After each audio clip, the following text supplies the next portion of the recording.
how else am I supposed to get the gerbil out? It's just such a dirty story. It opens that movie up. Welcome to SinCast, presented by Cinemasins.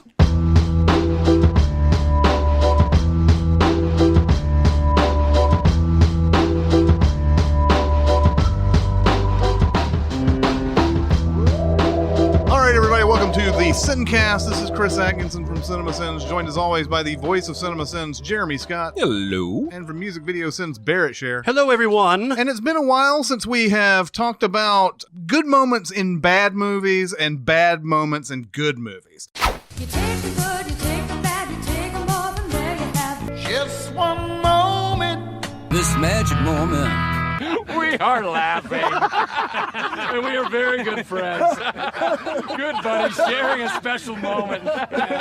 Yes. It's all the way back in episode 15? Yeah. Is that what you said? And at that episode, I think we said, boy, this is a really good topic that we should come back to. Well, and when I went back to listen to make sure I didn't repeat myself in this episode, because that's how long it's been, boy, the audio quality is super not good comparatively to what we're putting out today. Because I was surprised to hear all the tinniness of this is when we're recording there are remotely. Some, you know what, though? I'm fine with that because there are some podcasts that are popular out there that have horrible sound. Yeah. Oh, yeah. Like, God, I would put our early episodes up against their current episodes. Yeah. Yeah. So, Yeah, you no, know. I'm not ashamed. Yeah. Yeah. But, now you're we're right. There is a complete difference between, everybody talking over the phone on a closet and being in this room as we are now.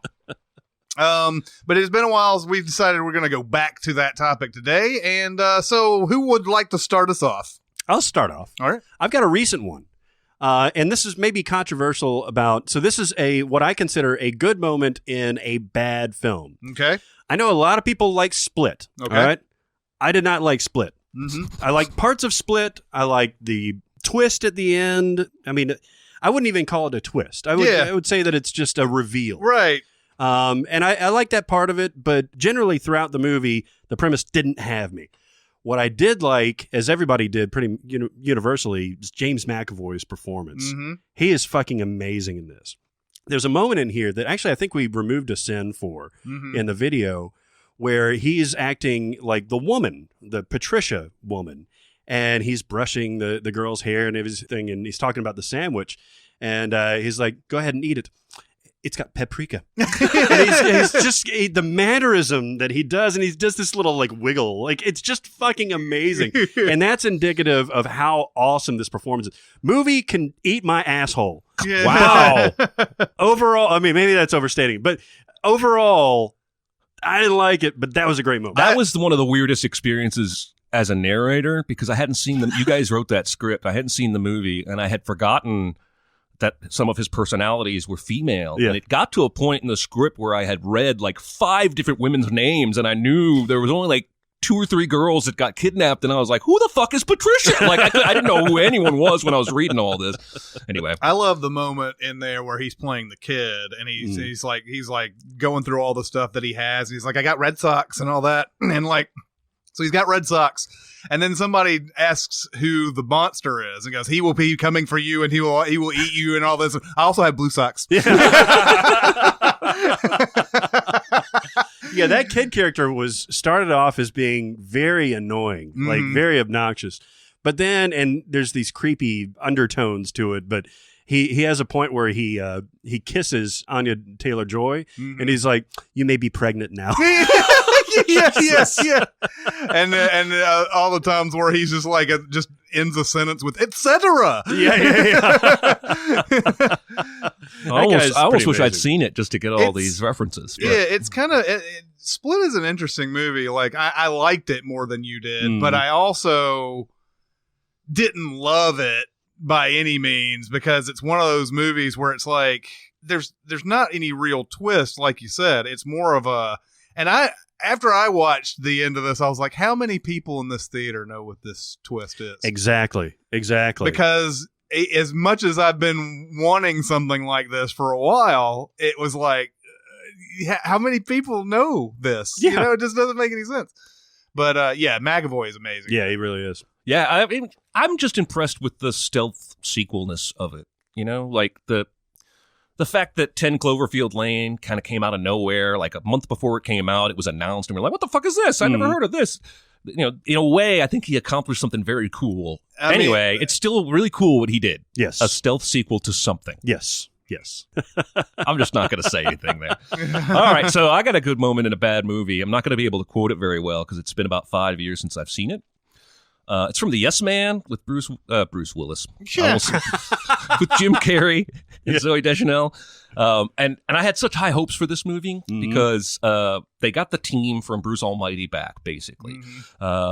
All the behind-the-scenes people. And Bruce Almighty, in my mind, is just slightly below Liar Liar in status of great Jim Carrey comedies. Really? I think Liar Liar is his best movie by far. I realized that. I didn't realize that you like Bruce Almighty so much. I like it. It's right up there. And again, some of the same players behind the scenes, writers and whatnot. And so I was like, all right, he's got the gang back together. It's going to be back to Liar Liar. And it's really not. It's just kind of a forgettable romantic comedy where a guy decides to say yes to everything. It's actually a little too much like Liar Liar in premise in that regard.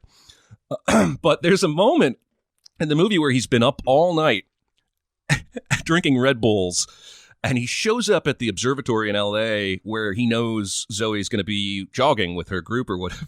He gets out of the car and Red Bulls go everywhere. And it's like that moment in Seinfeld when Kramer has too many cafe lattes, only you get like a good minute and a half of hyper verbose Jim Carrey. I thought, I've had a few Red Bulls. And it was a really big laugh for me in a movie that otherwise disappointed me. So. I miss that Jim Carrey. I do too. I appreciate how he's tried to get more serious, and like Eternal Sunshine's a complete departure. It's not really a comedy much at all. So I don't want to hold him down for it, but yeah, I wish he would kind of go back and before his career's over, make one last great Liar Liar quality comedy. I think it may have been he got caught up in age a little bit. Like that might have been what it was, and his style of comedy may have gotten to a sort of a relic of a bygone era by the time you started looking at the comedies that started coming out, like 40-year-old version and all this other stuff. It's not that manic, physical comedy. Yeah, a lot of physical comedy and just weird, just references and stuff like that.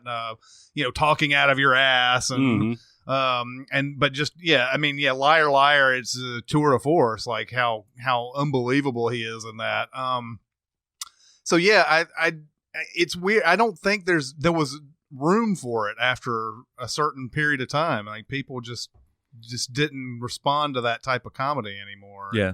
It was hard for him. I mean, plus the fact that he, was in his 40s by the time. Yeah, he can't do the stuff that he used to. Yeah, it's kind of like Eddie Murphy. Like I'd always wished that Eddie Murphy could go back to one of those old days where he's just like rapid fire, saying 100 words a minute type of thing and everything. But the guy is in his 50s. He's probably doesn't have that kind of energy anymore. Yeah, no, I agree. And so there's a combination of things going on with those guys where it's just like, yeah, your brand of comedy worked for this era and now probably not. I mean, maybe somebody can bring it back, but Kevin Hart's close to that Eddie Murphy type. Yeah, that's a good call. Pretty close. Yeah, by the way, the Captain Underpants movie is the best Kevin Hart movie ever. Oh, really? Wow. Oh, my God. It is hilarious. Even better than Ride Along? Ride Along 2? Yes. Both Ride Alongs. I almost said car movie because I couldn't think of Ride Along. That's why I heard a little and then I was like, Kentral Intelligence? Get hard. Let's pause for a sec. How many good Kevin Hart movies are there? It's going to have to be something from back when he was not a star and he was just kind of like a bit player in an ensible thing, right? Yeah. It might be some of his stand-up comments. I think his stand-up's really funny. Oh, yeah. The thing with Kevin Hart that I've always... Every time I watch one of his movies, man, I'm just like, you are so fucking annoying. Yeah. Yeah. You're always on. You always have to... I guess that's no different from Jim Carrey and Eddie Murphy back in the day, whatever. But there's something a little bit more desperate about his comedy than It always seems like an act. Yeah. And I don't know. It seems like he's stand-up comedian Kevin Hart playing to the audience every single time he's in a role. Yeah. And there's a difference. There's a fine line between because, you see Eddie Murphy, he's in character doing that stuff. Mm-hmm. You see Jim Carrey, he's in character doing that type of stuff. And Kevin Hart, man, Yeah. it's always like, I'm on stage right now. Yeah. I gotta play to the audience. Got to play to the back row. That type of thing. And it's just like, it just doesn't work. Yeah, no, that's why the Captain Underpants movie does work, because he is in character, and these characters are really, really... Thomas Middleditch plays perfectly off of him, too. Mm-hmm. And so does Ed Helms. That's a good movie. You guys should see that at some point. Yeah, so it's like everything about Captain Underpants is so far off my radar. Yeah.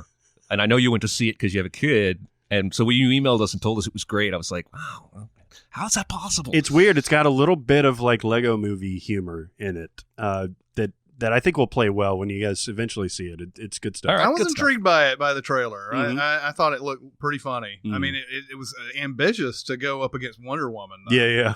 But it did all right Mhm. over the weekend. It was ambitious, but it was good counter programming. Mm-hmm. And now I guess Wonder Woman just beat the hell out of Tom Cruise's Mummy movie this weekend, or is beating the hell out of it right now. Man, there's no doubt about that. Nobody wanted to see that shit. No. Ain't nobody got time for that. It was like 2 months ago, man, when everybody was looking at the trailers, and like everywhere I went, because I'm the movie guy with all the people that I go play poker with and all the other times. They're like, yeah, you see what do you think of that Mummy trailer? And I'm like, man, that looks like a piece of shit. Yep. And it's like, and they're like, yeah, man, it doesn't look good, does it? I'm like, yeah, I know, it doesn't. So pretty much everybody is like already agreed that movie sucked before they even saw it, which is unfair to that movie. But it's also, I mean, what are you going to do? I mean, you have to grab us in some way, and there was nothing in there that grabbed us. No, they didn't film anything grab worthy. No. Except I think there's a hot girl. Never mind. God damn. Sophia Boutella does play the mummy. I'm in rare form today, being off. So. You got one for us? I do. I have given Mallrats at least 4 or 5 chances. I adore Kevin Smith, and he has worked with us basically, and so I admire everything about his work, even when he does something that is clearly not good. Jersey Girl. Yeah. Well, Jersey Girl has its moments. I could even bring up Jersey Girl in this thing, Mm-hmm. but Mallrats, I think every comedy pretty much has a moment here and there. I mean, there's some that are obviously just never funny ever or whatever, but Mallrats probably has a few. That's why I've probably given it more of a chance than most bad comedies, but it's a bad movie. But the very opening of Mallrats has Brody telling the story about his uncle who had to go to the hospital because he had a cat stuck up his ass. and so like, there's a part in there where he's like, he bought it at our local mall, so the whole fiasco wound up on the news. It was embarrassing for my relatives and all. But next week he did it again, different cat, same results, complete to another trip with an emergency room.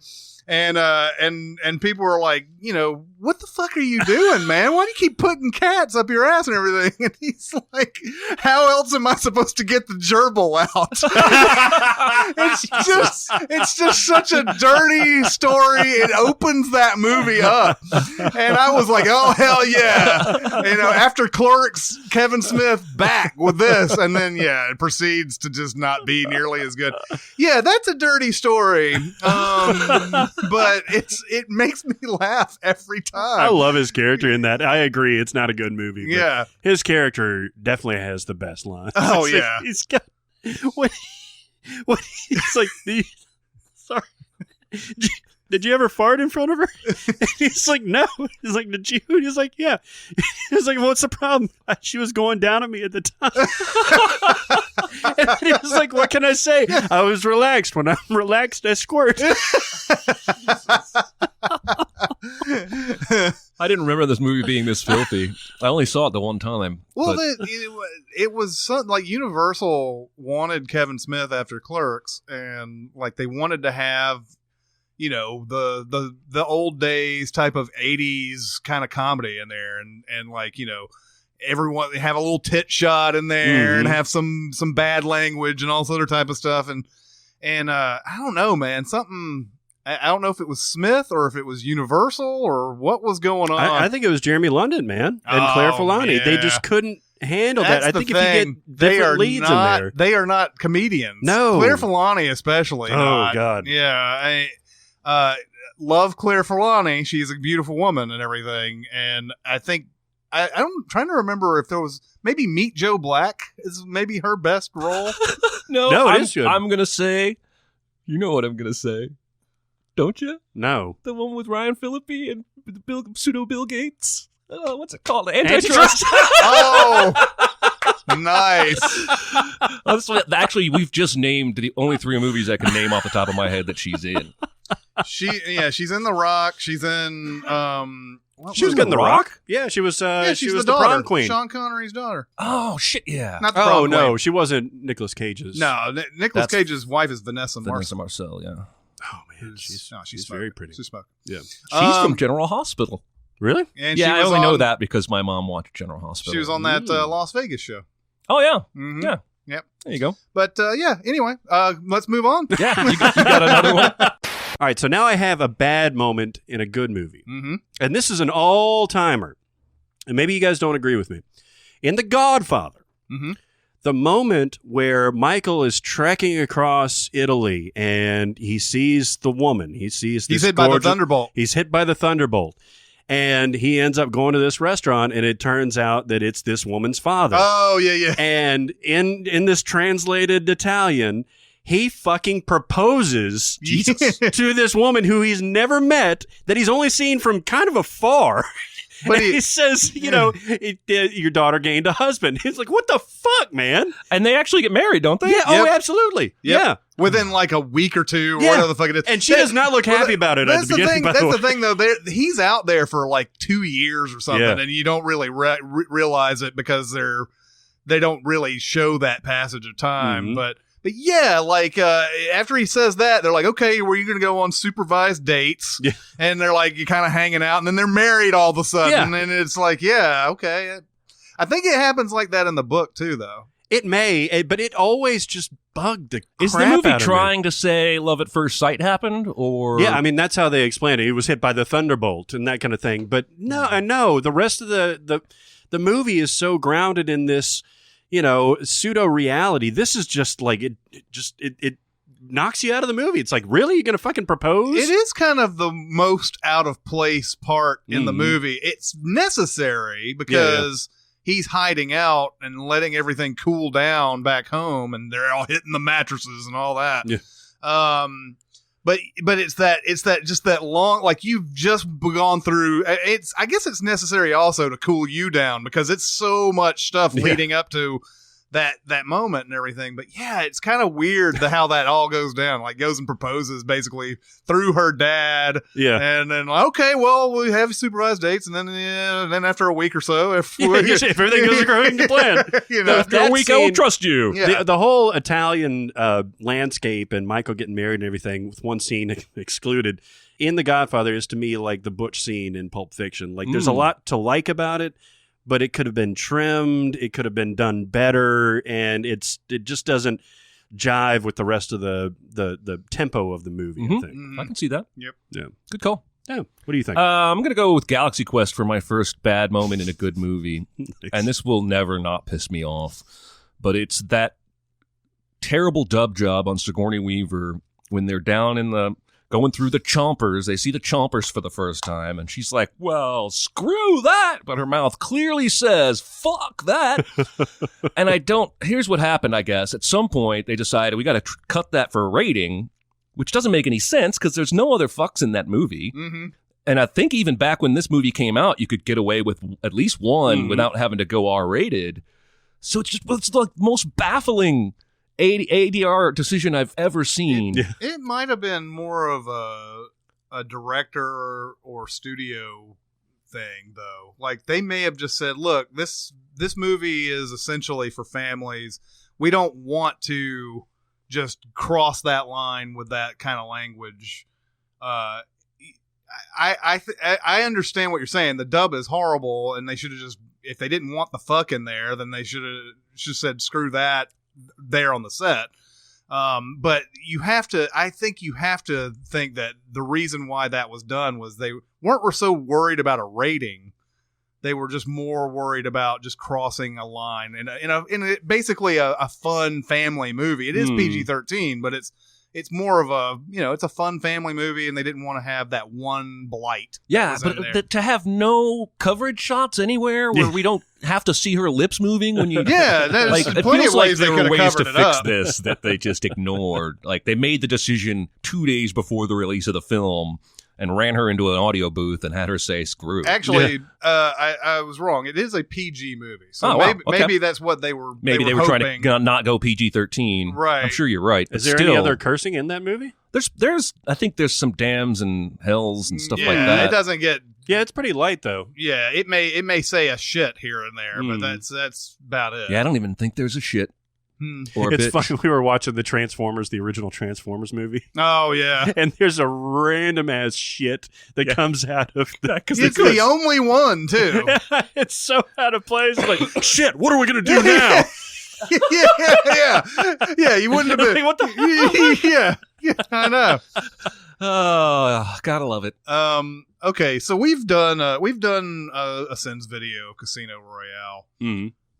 But pretty much all the poker in Casino Royale. Which is like 2/3 of the movie, it feels like. It's a lot of it. So Casino Royale, I still consider to be a very good Bond, and I mean, I hate what its legacy afterwards, because it was fucking Bond like tripping on Vesper Lynn the entire Jesus. You know, the Bond legacy. And hey, I don't blame him. It's Eva Green. That's I'd be fucked up too, but like but do we have to know about it?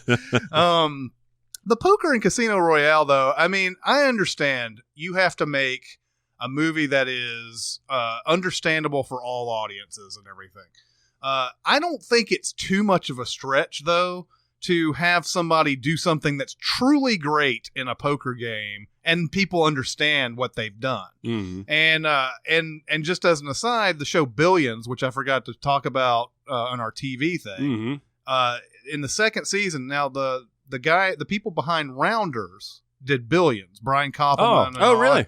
Yeah, and there's actually an episode where some of the people from Damian Lewis's business go to like a poker game or whatever. And they've got one of the characters playing poker, and they've got a situation where that person ends up calling a big huge bet with like 10 high, has no pair, no flush, straight, nothing, and just logically reasons that there's no way that this person has him beat, and calls and wins the tournament. And I'm like, finally, there's somebody playing actual poker here. The worst scene in Casino Royale, though, is the last poker scene. Mm-hmm. And it's that mega cooler, the cooler where nobody has much of a reason to do anything other than what they did. One guy's got the ace high flush. Another guy's got a fucking full house. Mads Mikkelsen has an even better full house, and James Bond has a straight flush. Jeez. We don't have any idea of what happened before the hand, but how the fuck did he play? Did he play like 7-5 of spades in that? Like, you know, like how did somebody did somebody raise pre-flop, or did they all just limp in this $1 million fucking casino? Like they all limped in and everything, and like, oh, look at that, that was a favorable flop there. I just got a straight flush. That's amazing. Actually, I think he stays in all the way to the end of the hand and hits that straight flush. Yeah. Like, so that means there was probably other betting going on, and he's like, all right, we're going for that straight flush, baby. We can spend all that UK money on this. What makes it so bad, though, is that how every player, from the worst hand up to the best hand, all flip their hands over. It's like, all right, monsieur. And it's like, that guy shows his hand. He's like, yeah, I got the nut flush, baby. And then it's like the next guy's like, stand back. I've got a full house. And then Mads Mikkelsen is like, I have even better full house. And then Bond, basically in the biggest slow roll ever, when slow roll where you show your winning hand after somebody has shown what they think is their winning hand, he shows them the straight flush. And a lot of the decisions in Casino Royale don't make any sense either. Like the Mads Mikkelsen character has quad jacks in one hand, and James Bond has aces full of jacks, and after Bond calls the bet or whatever, Mads Mikkelsen, you must have thought I was bluffing, and it's like, it doesn't matter if you were bluffing. He has a great hand. I would never fold it ever. And so like I understand all these poker movies, they have to do that type of thing. Oh, okay, look at that. That's an action hand right there or whatever. But I would just love to see one movie once where Bond pulls off a bluff, or he calls with, a jack high or something like that, and he wins a huge pot off of it, because that to me is more exciting than he got lucky. Great. Yeah, I bought, about 5 years ago, I bought this little handheld portable Texas Hold'em poker video game. Just to pass the time in airports or in the car or what have you. I played that thing. It took me about 2 days to get wholly addicted, and I was playing it everywhere I went. And then I got a royal flush, and I put the game down because it has been programmed incorrectly. I should not get a royal flush within the first 2 days of playing poker. Mathematically, statistically speaking, it should be months, if not years. But how many times have you seen a royal flush in all the poker you've played? Probably. Let's see. I've seen one in the Omaha game. That's easier to make a royal flush. I think I have seen it twice in Hold'em the entire time I've played poker. Yeah, you played a lot of poker. I've played a lot. I've not played as much as a lot of people have, but royal flushes, yes, are extremely rare. Extremely rare. And I was like, well, all right, I can't trust anything now. I can't trust this game at all.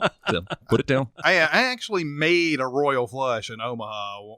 I made it a couple of times in Omaha, and people just happen to have full houses and stuff like that against me. So that worked out pretty well. Say Omaha one more time. We'll get the Peyton Manning endorsement for this episode of the SinCast. Yeah. Omaha. Yeah. So weird. That's another game. They should play that more often in games. Play some in movies. They should play some Omaha every once in a while. See the fucking craziness. Are we back to good moments? Yeah, let's go with good moments. All right. You can get me back into the movie with a well-timed musical moment. And I thought one of the biggest garbage fires of last year was the Trolls movie. And it is. It's Jesus. It's like Jesus came down and cursed the world to watch this. It's still shitty burning. movie. That particular garbage fire. Yes. It's Smurfs all over again. Yeah. Only, oh, look, we got Anna Kendrick and Justin Timberlake. So it's so different. We're going to eat these delicious morsels of tiny figures and bring us joy. Yeah. But listen, man, at the end of that movie, when you hear the first bars of Can't Stop the Feeling, man, it's all right. And then by the end of it, they're all dancing. They're just dance. I like it. That's the only part that I like. I love that song. Yep. And I'll stop and listen anytime I pass it on the dial, even no matter where it is. Yeah. It's just so fucking infectious. I could see how that coming in at the end could turn around a bad experience and give you a smile. That's a good one. It's not worth watching the movie. It's just a good moment in a horrible movie. And those are hit or miss a lot of times, right? Mostly miss those songs that are at the end that they're basically just trying to sell a soundtrack on. Yeah. The Smash Mouth at the end of Shrek, and what is it? Is it Polar Express that has the Aerosmith? Yeah. People all over the world, that bullshit.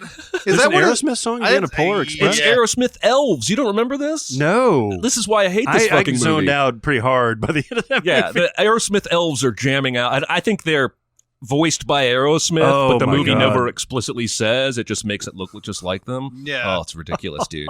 So I mean that song had a whole summer of airplay before the movie came out. So you were already earworming that thing. Yeah. You know, by the time it got there, it's a welcome thing that comes into the movie. You're like, oh yeah, I know this is good. Maybe they realized that, and that's why they put the song out so much further ahead. Oh my God, it came out in like March of last year, and the movie didn't come out until I think September or something like that. It was a while after the song. And when we did the music video sends video for it, it was like music from the Motion Picture Trolls, and I was like, when the fuck does that come out? Yeah, Like, seriously. isn't this for an album? No. But, like with it's a Beauty good and the song. Beast, that Ariana Grande John Legend song came out when the movie came out. Yeah, or yeah. if not like a couple weeks before, but not like 6 months before. Yeah. Anyway, yeah. So my next good moment from what I'm going to call a bad movie, and I hope you guys won't take offense. We talked about this recently. It's She's All That. Yeah. Now, there is something quite enjoyable about watching She's All That. And I could easily pick my good moment to be any one of the scenes when Kevin Pollak is answering Jeopardy questions wrong. Because it's the funniest thing about the movie. It's the funniest storyline. But the part that makes me laugh the loudest is when they're in the cafeteria and she's had this incident with Freddie Prinze where he didn't kiss her. And she's sitting with her awkward, non-romantic, platonic, chubby friend guy or whatever. Who probably loves her, and she says, "Am I kissable?" out of the blue. And he had just said something about his corn chips he was eating. Like, did you know that these are processed and such corn stuff? I don't know. He's factoiding, and she answers with, "Am I kissable?" And there's this big pause, and he goes, "So anyway, about this chip." And it's a very, very funny moment. I think that's the same scene where Sarah Michelle Gellar cameos in the cafeteria. Oh yeah, that's right. But anyway, that part always makes that and Kevin Pollak's lines always get me. And I do like that dance they do at the end. That's why we use it for so many outtakes when they're dancing to Fatboy Slim. Yeah, Usher doing the DJing. And you're right. Usher's the radio DJ the whole freaking movie. Yeah, which is weird. I guess California just does school different. Like I never had that. I never had a DJ that was a student say, "Hey, welcome, students. It's 75 degrees. And, we got a pep rally tonight at 6 p.m." I never had that. I had the secretary at it was like the, Peanuts. It was like, bake sale at 7 p.m. tomorrow.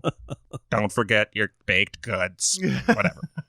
Anyway, so that was my next good moment. Nice. Nice. I don't think that movie's good, though. I would call that movie okay. Yeah. Okay to kind of bad. Right. But still enjoyable. Yeah. She's not all that. She is all that. Well, That's the problem. That was the weird thing too, because that was. I'm trying to think. Was that straight up Miramax or was that Dimension? Because I think it was straight up Miramax. I think it might have been. Yeah. They had this long decade of getting the prestige pictures, and they had another arm called Dimension that did all the horror. Yeah. And then suddenly, like, you saw Miramax on stuff like She's All That, and then it was like, what the fuck are they doing, man? And I guess it's it's sort of to make a buck. They're the prestige pictures cost a lot of money to acquire and all that and everything, and they're probably not making too much off of those. No. And then you gotta get something for the kids. Well, and I think that movie made plenty of money. It did. It was a big hit. There's a reason not another teen movie makes fun of it. Yeah, because it was a big hit. Yeah, so. I don't know if it was like just super huge like Blockbuster or anything, but it probably cost them nothing to make. Yeah, and then they got a good 50-60 million off of it or some shit.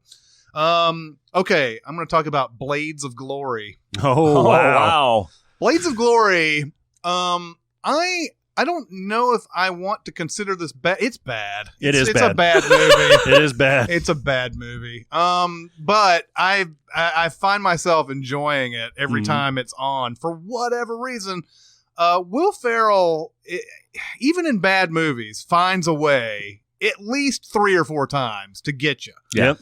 And I'm just a sucker. I'm a sucker for him when he gets in that voice and he's like talking, he's got that, oh my God, everything is so epic, all that.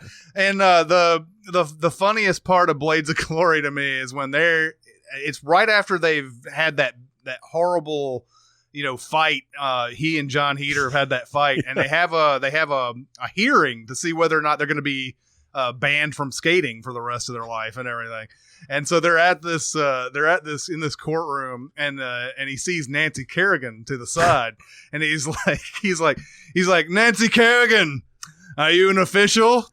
Because you are officially giving me a boner.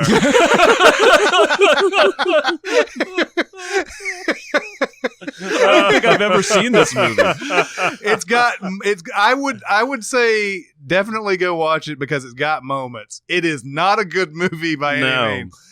This was in that period of time where Will Ferrell was doing just all weird sports comedy. Yeah, like the basketball one. Semi-Pro was around this time, and Kicking and Screaming and all that. He was doing nothing but that for a while. Yeah, because he had such a high rate of success. Well, after Anchorman and then Talladega Nights, I guess, is what really springboarded him off into there. But none of those movies have the charm of Talladega Nights. Don't you stick that knife in your leg, Ricky Bobby. But Semi-Pro wasn't good. No, but even Semi-Pro has like couple moments. Yeah. You know, but I mean, yeah, they're not good movies by any means, but yeah, Blades of Glory. Every time Will Ferrell gets into that, I'm just like, all right, man, I'm there, and it's why the house trailer that keeps coming on. It just I am there, man. I'm fucking there because you are like old Will Ferrell in this, and I just can't wait to see it. Yeah, when he climbs into that box in the trailer, they're like going through like a Walmart or a Costco type of thing,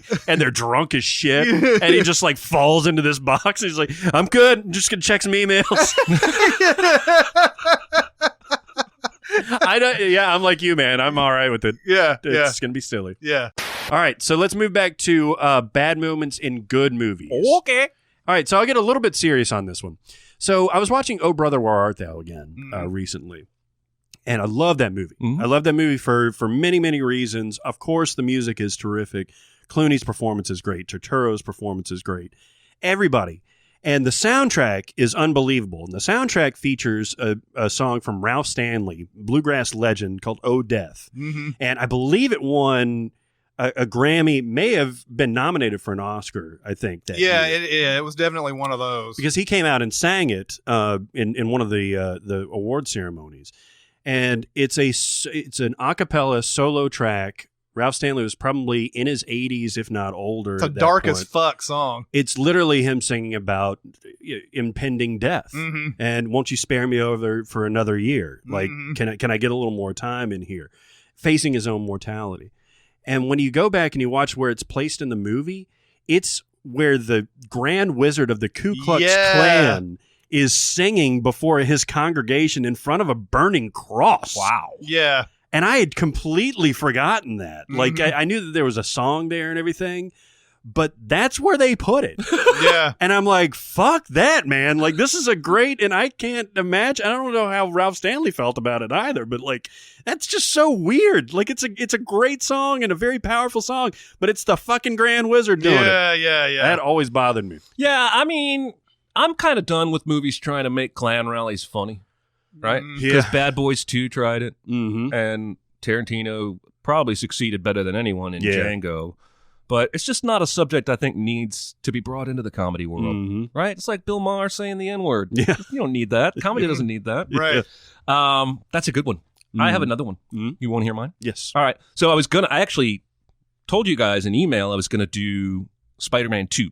And I still am, but I'm changing my moment. Originally, I was going to say that the raindrops keep falling on my head moment is every bit as cheesy as Emo Peter in Spider-Man 3. Kind of is. We just look the other way. Although I do love the way he bites that fucking hot dog at the end of that moment where the police go by, and normally he would turn into Spider-Man and go, but now he's carefree, and he's just like, takes a big chomp. Anyway, this movie's been playing like crazy on, I think, Showtime, one of the movie channels. And so since writing that email, I've watched this movie again, and I've chosen a new bad moment from this good movie. And it's early in the movie when Otto's about to give his demonstration that goes wrong. And all the press is there, and Harry's there, and Peter's there. And the first thing he does is he say, okay, before we begin, has anyone lost a large roll of $20 bills in a rubber band? Because we found the rubber band. And everybody kind of chuckles, and he goes, terrible joke. I know. All right, let's get started. And I'm like, why the fuck did you even script that? Is it part of Otto's character that he tells bad joke? No, this is the only time he does it. Is it something a guy might do? Maybe, but all you did was add 30 seconds to the runtime of this movie that's already pretty long. Yeah. The joke's not funny. We don't learn anything more about these characters from this moment. And I'm just like, what a terrible, terrible piece of... That's like, that one line of the script is terrible. And it's a great movie. Anyway, so...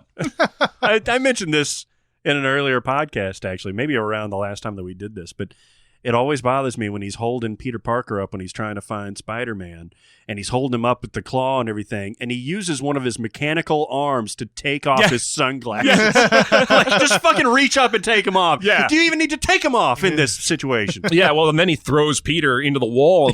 Could kill him, even though he needs Peter to go find Spider-Man. Anyway, when we sinned this movie, I saw more flaws than I ever had before. Yep. I still adore it. I still think it's in the conversation for one of the best superhero movies ever. But that raindrops falling on my head thing, it's not like emo Peter came out of nowhere, folks, in Spider-Man 3. We had seen its precursor. Yep. Yeah. Oh, especially with the little freeze frame at the end and all that, you know. I'm going to go with Jimmy in Pulp Fiction. Ah, good call. I'm glad you said that. There are so many things about this character that are wrong for this movie. Mm-hmm. First off, obviously, Quentin Tarantino being that character. Yes. Mhm. That's the number one thing. The second thing is, I don't even understand, by the time this scene is over, why he chose to help them. Is there a threat that he would get killed if he didn't do it? I always took it... Sorry, go ahead. You go ahead and answer that. I always took it as that he owed him a favor. Hmm. And that is the only reason that he would do this. But they have some sort of hierarchical relationship where he can just say, I know you're getting into this. This is what I'm about to get to. Yeah. Whether there's a favor or there is some sort of reason that it might kill him if he says no.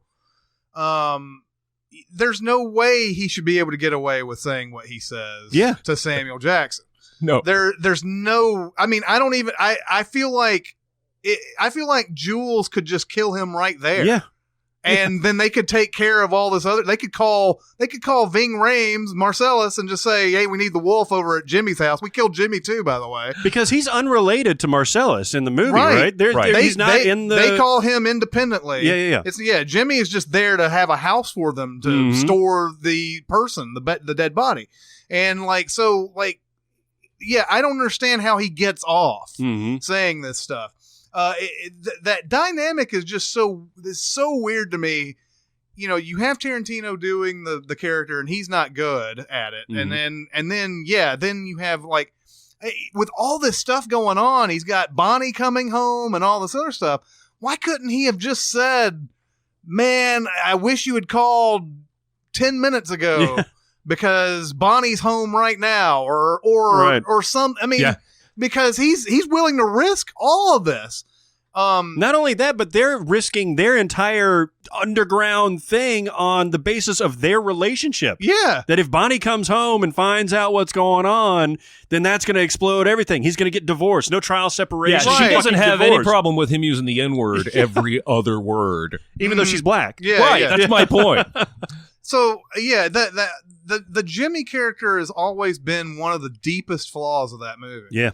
And I think it opened up a door for Tarantino detractors more than any one scene he's ever done. Because that's where you had people like Spike Lee coming out and Denzel Washington coming out and all these people. They said, dude, you just can't do that. You just can't, just because. And Tarantino, and this is what Spike Lee later did in Bamboozled. I believe it was Bamboozled, where he had Michael Rappaport's character basically playing Quentin Tarantino and saying, you know what, I can use that word because my mom used to date black people and we used to say it back and forth to each other all the time. Doesn't he put Michael Rappaport in blackface in that movie too? I think he does, yeah. I've never seen it. I've seen the one scene where Michael Rappaport says that thing. I'm pretty sure there was a blackface controversy about that movie. There definitely was, but for whatever reason, I thought Damon Wayans was the controversial figure. Maybe. In that. Obviously it wouldn't have been like him doing blackface, but it was, it had to have been something like that. Something. I remember something. I never saw the movie because I heard it wasn't very good. Yeah, no, this was back in the Spike Lee days of churning out shit. Yeah, so I never saw it, but I did see that one scene because that was directly at Tarantino, because that's what Tarantino basically said, I get away with this because. Yeah. And it's like, no, you really can't get away with that. And I can see getting away with it, but not to that character. Mm-hmm. It doesn't. No, that's what really bothers me is that whole like knock it off, Julie. Like what? How the fuck are you talking to this guy like that? I man? know this guy. They just blew away. They just blew away By the dude. accident. It makes a lot more sense to me for Leo to use the N-word in Django than it does for this character in this situation in Pulp Fiction. It just it takes you out of it because you're sitting there going,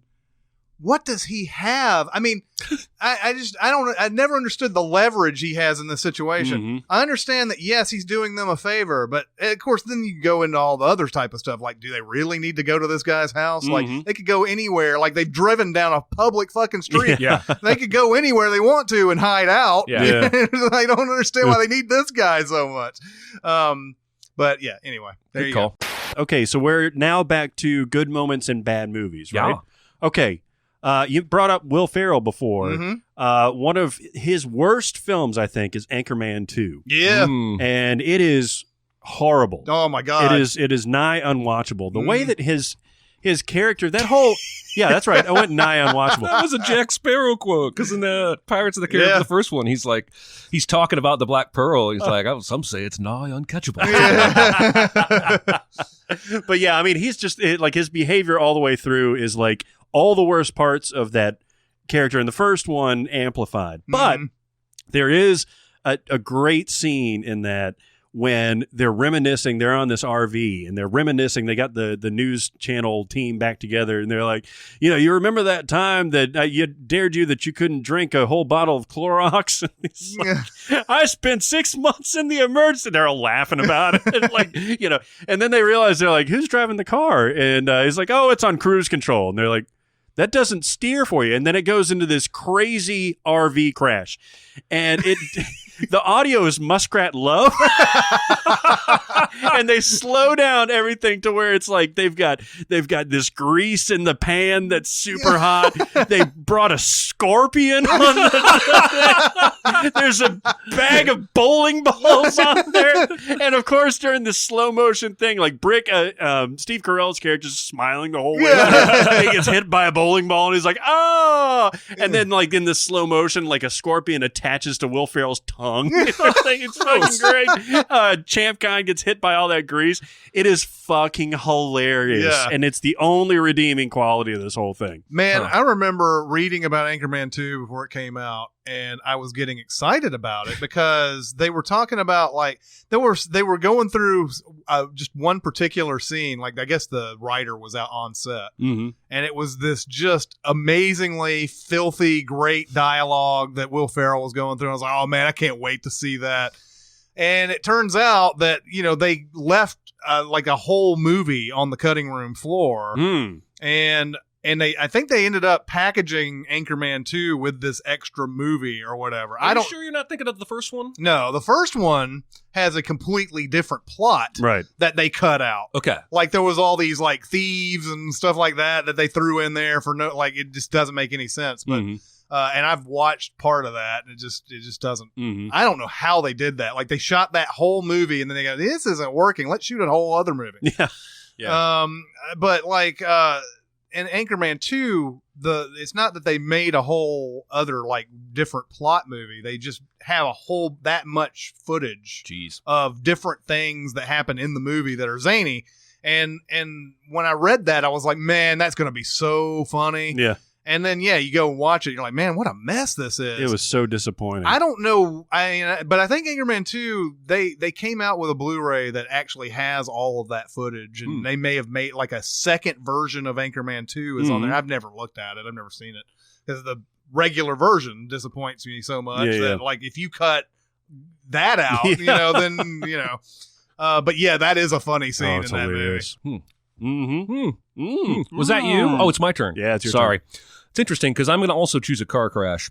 They've been playing a lot of Final Destination on one of these movie channels a lot. And sometimes even when you have like 3 movie channels like I do and they'll have like 6 different versions of them, sometimes you can go through that and there's still nothing really good to watch. Yeah. And so I'll end up on something like Final Destination, which is not a bad movie, I don't think. Now the sequel's not good. And the second one starts with a car crash on the freeway that is fucking phenomenal. And I don't know how much is CG and how much is practical, but I will watch the first part of that movie just to see that scene. It's so much more spectacular than anything the other movies have tried to do. The third one does like a roller coaster accident. The first one has a plane explode. But this one is so elaborate, and there's so many moving pieces. You got that truck with all the logs on it and everything. It's spectacular, and it's sad that the rest of the movie is so poor. Well, that actually is a cheat, isn't it? Like it actually didn't happen. Is that what sets up the rest of the movie? All the movies. Yeah. They said they show this thing that happened, and then of course it goes back to the person who's like, "Oh, I just had a vision of that. I don't want to do that anymore." And like they try to warn their friends, like we can't do this and all that. That's the setup of every Final Destination. That's the only one I haven't seen out of that group. You should at least watch the first 15 minutes. But I didn't see the full scene, but I saw in the trailer, that was a prominent feature of the trailer, was that car crash stuff going on. It's awesome. It is keeps awesome. Going. Somebody else gets horribly mutilated, and then it cuts to somebody else getting horribly You mutilated. think it's going to end, but it just keeps going, man. It's so good. I want to watch it right now. What I love about Final Destination movies, though, this is the funniest thing about it's almost comedy. I mean, Final Destination movies are almost comedy. They are, yeah. They teeter on that edge because a lot of the times the things that you think are going to kill them are just a coincidence. Like there was one where they're like at a barber shop or something, and there's this fan that should just they should have replaced the fan many, many years ago, or that, all it takes is somebody to tighten something, but it's like sitting there like haphazardly, like, fanning the room and everything. You're like, oh yeah, somebody's going to get their head cut off with that fan there. And then it, ends up being somebody spills a Coke and, and it becomes this Rube Goldberg type of shit happens. And then like, finally someone dies because a marble goes through their head or something. They had a good run. They squeezed 4 movies out of Rube Goldberg torture porn, basically. So, good for them. Yeah. We're going back to Jim Carrey. All right. Me, Myself, and Irene. Oh, wow. Clearly not a good movie. This was the Farrellys after There's Something About Mary. I'm trying to, I guess Stuck on You came after this. I think Kingpin was before, though. Yeah, Kingpin was before. Then There's Something About Mary, and then I think it was Me, Myself, and Irene. Me, Myself, and Irene is back to that type of thing, the split personality. Yep. And Jim Carrey is playing this guy who's just basically shit on all the time. Just absolutely like more advantage taken of a person than you normally see in a movie. And finally, he's at the grocery store. And this woman comes up and is like, you mind if I cut in front? And she's got one item and everything. Oh, yeah, sure, go ahead. And then she calls her kids to come in. They're like fucking huge carts full of shit and everything. And you just see that. There's a great moment where Carrie's just like got this like, his face is going through all these different little things. Like, and you hear that, you just like a harmonica type some of kind of sound. Yeah. And he's like, and finally he's turned into Hank. And he's like, he comes and he sees the woman, of course, and she's buying some Vagiclean. and he's like, Vagiclean. Or, he's like, he goes, what does he say? A little extra fungus on the taco.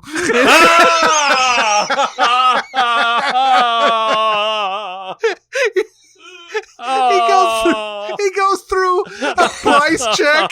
He goes and like gets the microphone and he's like, got a price check for Vagiclean. He's like, there's a woman in aisle 5. There's a woman in aisle 5. She's cooking up some bread and I think it's sourdough. And he then, of course, proceeds to go through all these, like, he finally gets to all these people who've been like doing all these things to him and everything. And like, there's a scene where he's like, there's a mom like nursing a baby, and then you see him like down there sucking on the girl. And like the very next scene, you see him driving a car, and there's a milk mustache and everything. It's the rest of the movie is like, it's a road movie, and it's just him trying to deal with basically being the Incredible Hulk, essentially, or Dr. Jekyll and Mr. Hyde, whatever you want to call it.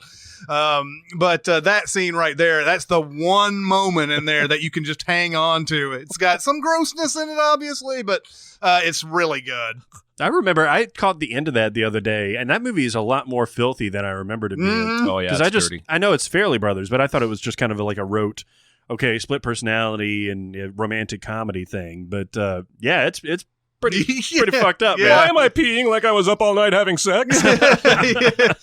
Yeah, it's like it's a perfect Jim Carrey movie. It is. It's just that it doesn't have quite it never gets to that high again. It just sort of takes you down, and okay, he's changing into Hank, and we know that he's gonna be mean to somebody in a really creative way. That's pretty much it. Yeah. Use a giant dildo the size of someone's arm. Yeah, Remember that? Because he gets up and he goes to pee. And Hank had sex with Renee Zellweger all night long. He's changed back to himself, and that's where he does that. Why am I peeing like I was up all night? And he comes back out.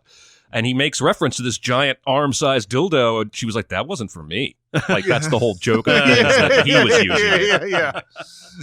Well, that's a funny scene because he goes up to the toilet and like the pee goes like up to the ceiling and to the right. Very or similar something. to 40-Year-Old Virgin. Yeah. There's a very similar scene in Oh, 40-Year-Old yeah. Virgin where he just has a boner and the pee goes up. Yeah. Anyway. All right, so we'll do one more round of bad moments in good movies. And I'm not going to pick it, but honorable mention goes to any time Woody Allen says the word erotic in Manhattan. Oh yeah. It's a lot of like, I thought this is a very erotic time in your life. There's something so creepy about when he uses that word. No doubt. Woody Allen has a unique way of making any sexual contact feel gross if he's involved in the scene, and read into that whatever you will. Anyway, my bad moment in an otherwise great movie, and I do think this is a great movie, is that fucking Rathtar sequence in The Force Awakens. Because there's a lot of shit going wrong in this scene. First of all, it sets up this wonderful fight that never happens with the cast from the raid. Yeah. And it goes into this whole backstory about Han, double-crossing one thing, one group, and then the other group shows up, and you think it's going to be this really badass setup. Once again, by the way, a Star Wars movie coming up with a backstory that is more entertaining than many Star Wars stories. And this thing goes on forever. I don't know what the runtime, but it seems like it goes on for like 10 minutes straight of them running from this heavily CGI'd mass of grossness that comes after them that conveniently grabs all these extras but can't quite get the tentacles over to Rey or to Finn. And that whole sequence is just so wasted. I understand they wanted to get like an action scene in there, but you could have done that so much better with the existing people that were in that scene. Yeah. But otherwise, I think it's a really, really fun movie. Yeah. It's like, why even introduce such badass characters? Make them like no names. And Do you then think just- it's possible they filmed more and they just ended up cutting those guys' action for time? I don't know. It goes straight to them getting eaten, though. Like, there's no... Unless they refilmed it, I guess. Yeah, I remember being so bothered. Why even hire those badasses if you're just going to... It's like hiring them to wear one of those dumb Bugs Life costumes at Disney World. What's the point? Well, it actually reminded me of like the fight in Anchorman 2, where they get all these like big names. I know these guys aren't big names, but they are in the action world. And to just show up for like a bit that lasts, minutes. Yeah. Yeah, I don't like it. I don't like it. All right. Argo is a fantastic movie. Mm-hmm. It won Best Picture. It did. But I'm always troubled at the end because Affleck trumps up the tension from the real story of what happened so hard. So hard. And for a movie that has done tension so well for an hour and 55 minutes, and for a movie that is known to be based on reality, I feel like the ending he does here, trumping up with the phone call waiting, and the guys can't get to the phone because they're shooting a scene on the lot, and they almost get caught when in reality they just went through fine, got on the plane, and then they cheered. I could have cheered for that. I didn't need the trumped up tension. It feels like if at the end of Apollo 13 they had thrown in a heart attack for one of the astronauts and some other shit that never actually happened just to try and drum up tension. And it always kind of pulls me out of what should be a kind of a raw final there after everything these people have been through. And so I'm calling that my bad moment in a good movie. I think the movie's fantastic. And I've actually wondered about that. Does that movie suffer at all if you don't make it? I mean, I can understand it goes too far, but should he have maybe done it like half the speed? Yeah, I would have been fine with that. Yeah. It's more the excess of it that bothers me, because there's so many back and forth shots to John Goodman and then back to the guy on the phone and back to this and then back to that. And I'm just like, Does this happen? This happens before they even get on the plane? Yeah. Because then there's an extra moment of on the plane, right? Yeah, where they think they chase after him, I think. Yeah. And I don't know if that's based in reality, but that's tense. Oh, okay. I got you. Yeah. Well, in reality, he prepped them so well, they went through, got on the plane, and came home. And you're right. Maybe the movie version needs some more tension there, but don't play it up so much. Yeah. It's like a Simpsons gag where they cut to something stopped, and the guys are looking at like the drawings, and all that other stuff, and it's like, okay, God, like we know they made it. That's why the movie is being made right now. So I agree. They still do need to give some tension, but not so much where it's like you were actually sitting there. They're trying to make you think that there's no way they got out of this or whatever. Or that the movie might possibly end with one of them getting shot or something. Yeah. It's not going to happen. So anyway, that's mine. Yeah, that's a good one. All right, so we're going to do our SinCast movie club. You can find me in the club. You should join our club. You and your friend. Now, if you're not going to take this seriously, perhaps we should disband the club now. I love being a part of things. We've been doing that for the past few weeks. Movie club! And this time, we're going to be talking about sequels. Yes. You know what? This was an interesting topic because so what do we consider? We're gonna go ahead and consider the ones that everybody already says, and then make a list from there. Yeah. So, like, everybody's going to say Godfather 2 Yep. or Empire Strikes Back or The Dark Knight. Yeah. Those are the ones that everybody always says. So once you take those out, it becomes kind of interesting because sequels are hard to come by on our like best, favorite, underrated, underseen. It's kind of hard to come up with some, but I was surprised at how many there were actually that went under these categories. Yeah. But anyway, so what makes a sequel great? Does it have to be equal to? Does it have to be greater than the previous? Or I think I'll just go ahead and start because I'll use an example from my best. And I think for a great sequel to happen, it has to be a variation on something. So I didn't put it on, but like T2, Terminator 2 is a great sequel because it only tangentially kind of looks like the previous movie. What I really want to do is another James Cameron thing, Aliens.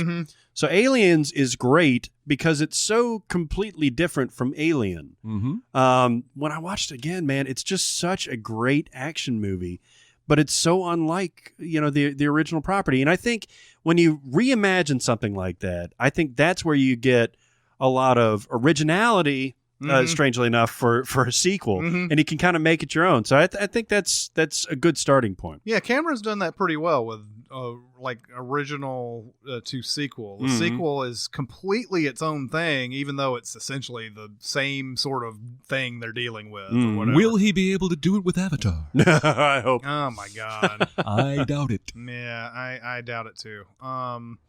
But those are good ones. What about you? Well, the first one I wrote down again, we're breaking these down in 4 categories for those who are just catching up or keeping up.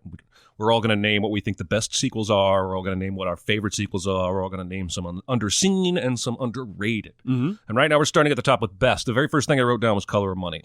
Oh, yeah. Which is right up underneath Goodfellas for my favorite Scorsese movie. I love it. I love it for the character arcs because Tom Cruise and Paul Newman both have amazing arcs. The ending is kind of a gut punch. There's lots of great, like young Forrest Whitaker's in this movie. Mary Elizabeth Master Antonio, probably at the peak of her attractiveness. plenty of good actress. But this movie was made, what, 35 years? 1985. But I mean after The Hustler. Oh, yeah, after The Hustler, yeah. So there's this huge gap. The Hustler is Paul Newman as a young man. I guess it was 25 years. Yeah, and he's basically a pool hustler. And then in Color of Money, we see that character years later in life. He's a senior citizen now at this point. And he sees Tom Cruise playing, and through a circus of events, ends up deciding to go on the road with Tom Cruise and his girlfriend and teach him how to hustle. Eventually ending up at Atlantic City for this big pool tournament. And I just love it. Tom Cruise learns the lesson so well. He breaks Paul Newman's heart. And I just love it. I love the shots where he's giving us reflections off the different pool balls, and there's so much great music. There's this Werewolf of London scene where Tom Cruise is just dancing around the table. He's a really cocky motherfucker in this movie. Dancing around the table as he's taking somebody out, singing along to Werewolf of London. It's just, if you haven't seen it in a while or have never seen it, I just think it's a super, super good movie. What has Paul Newman's character been doing this whole time? Has he been continuing to hustle? I think but he's sort of given it up. He's not hustling actively. And what's funny is that as they go on the road, there's a couple moments where he goes out on his own when they're in the hotel or whatever, and you can see he's rusty. Because that's what Forrest Whitaker's scene is all about. He thinks Forrest Whitaker is this one thing, and it turns out after several games that he was hustling him. He even says to him, "Were you hustling me?" He's like, I would never do that. Yeah. And, of course he just did and took a bunch of his money, and Paul Newman is just really, really broken. So I don't think he's been actively doing it. I think he probably just kind of kept at it and slowly fell away from it and lost some of his skills and whatnot. This it came out in 86. It came out the same year as Top Gun. It was a big year for Tom Cruise. The Color of Money is a weird one for me. I've watched it 5 or 6 times. It's a movie that every time it's on, I've got to watch it. The ending of Color of Money has its moments, but it also just takes me right out of it. The whole idea of a tournament during this whole thing, after they've been like hustling and everything, I love that whole dynamic between them, and it turns into sort of I know that's what they're working their way towards, is this tournament the whole time, but I was just kind of hoping it would be just continued, these underground bars, and finally making him essentially by the end of it. It's an official billiards tournament. Yeah. There's a great shot of everybody breaking on 30 different tables all at one time. I love this movie. It doesn't pull me out, but I know exactly what you're talking about. Yeah, the thing about it is that's exciting about it for me is just watching Paul Newman and Tom Cruise going through this. And Cruise, the guy just never fucking learns the entire time. It's so frustrating. Yeah. But by the time that he does learn, it's at this tournament and everything. And that, I did bring up that scene in an earlier episode where a moment of integrity or whatever. It was one of our questions that we had, where Paul Newman gives him the money back that Cruise bet on him to win and everything like that.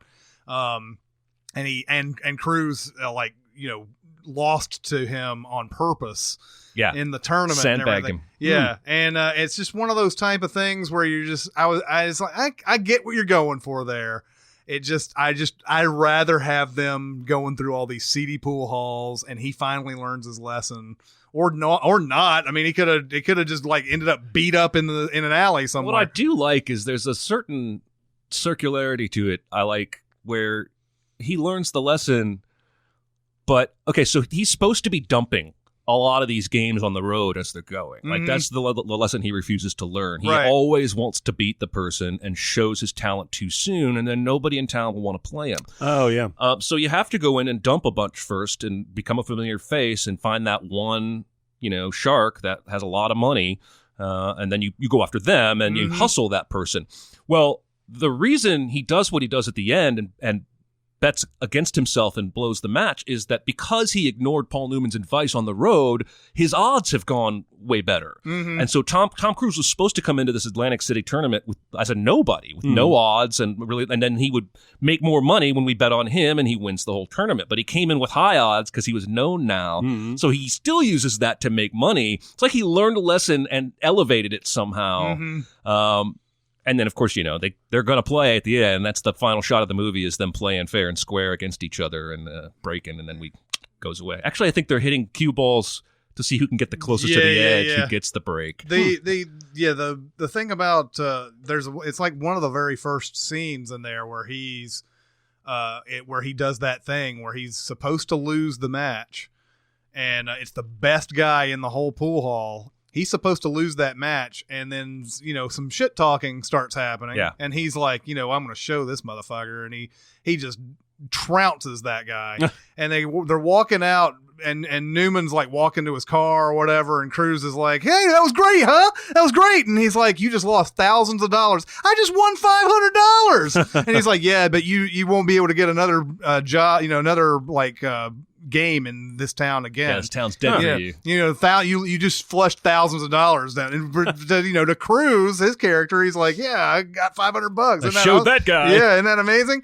But yeah, that's the thing. The pull for that movie has always been that type of thing for me, and the ending is always just like, I understand it completely. It's just that it's one of those that I wish it was something else. But I get you. That's a good call. So that's like a continuation, but a reimagining too. Kind of, yeah. I mean, where it's a different director. It's maybe you could technically say it's not a true sequel, but it clearly is. He's playing the same character. By the way, that's where the video game Doom got its name, because there's the part where they ask Cruz's character what to expect, and he's like, Doom. Oh, yeah. And so the people who made Doom took that as the name of the Interesting. Huh. All right, so on my best, I struggled. I was like sitting there going back and forth. Is this best? Is this favorite? Is this but okay, so I'm probably going to have to say Mission Impossible a couple of times here. I'm going to say Mission Impossible Rogue Nation is in that best category. Yeah. Wow, yeah. And to think that it's a fifth movie in a series is mind-boggling to me. But especially when there was such a lull in quality in the middle. Yeah, right? yeah. Well, I mean, and I don't, obviously, I don't think that. I think if John Woo had been given a real chance, like not a studio picture, he could have made that awesome. Yeah, and it is so bad. It's a hideous movie. But Rogue Nation. I mean, how do they just keep making those better after? Like they're even better than the originals. 20 years ago. That's how good they are and everything. That is the thing, man. Like getting a different vision in there, even though that McQuarrie did the last two, right? No, he's doing the next He's doing one. this next one. But then they had McQuarrie, and then they had Bird, and then they had Abrams, and then De Palma and John Woo. But if you get a different take on the same storyline, you can get this magic, right? Yeah. I love how, I would probably put Ghost Protocol and Rogue Nation right side by side. Mm-hmm. I think Ghost Protocol is more fun. I think Rogue Nation has better action. Again, we've talked about that opera scene and the underwater scene ad nauseum. Him on that plane. The movie's just balls. It's awesome. Yeah. Great choice. Well, yeah.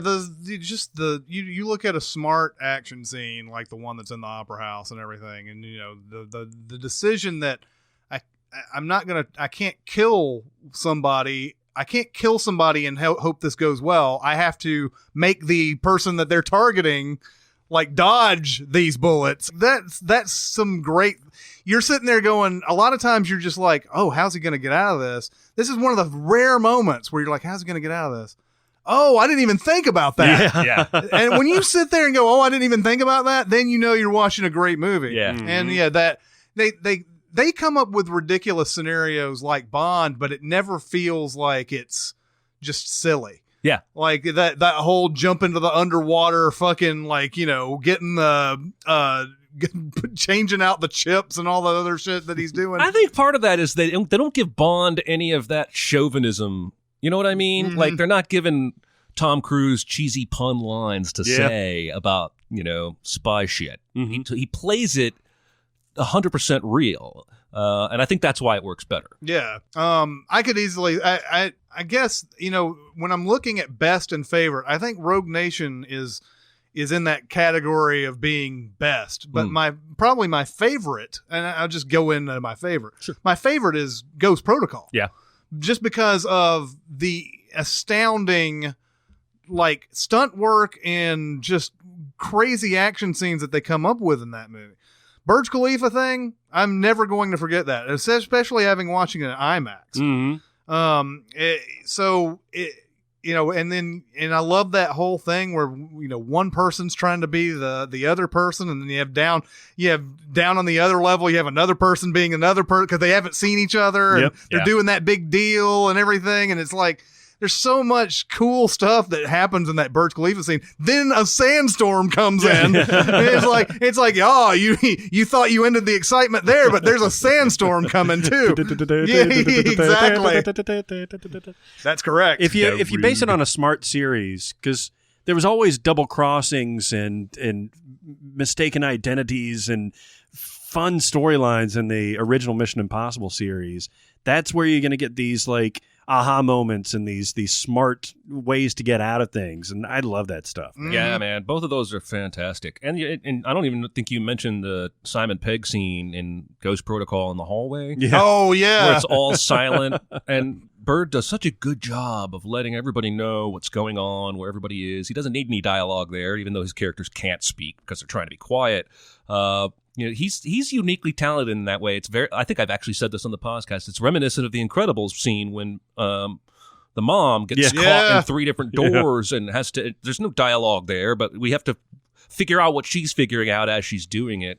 Ghost Protocol is a gem. Yeah, I didn't even think that the De Palma, where he's getting lowered into the CIA computer and everything. I didn't think that could even be topped or even equaled. But that scene right there.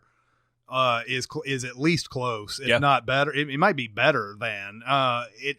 I don't know. It's probably not better than that scene in the first Mission Impossible is incredible.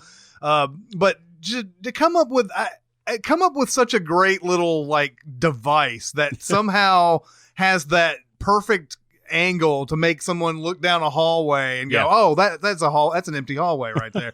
I mean, there are some ridiculous things you have to suspend your disbelief a little bit on, but like the rat. Yeah, exactly. The rat in the AC vent that it's otherwise a surgically clean surface. But it's done with such great humor because there's the point where it fails and it's just Simon Pegg like in the hallway and he's like the guy's just as he looks up he's got it back, and everything. It's good stuff.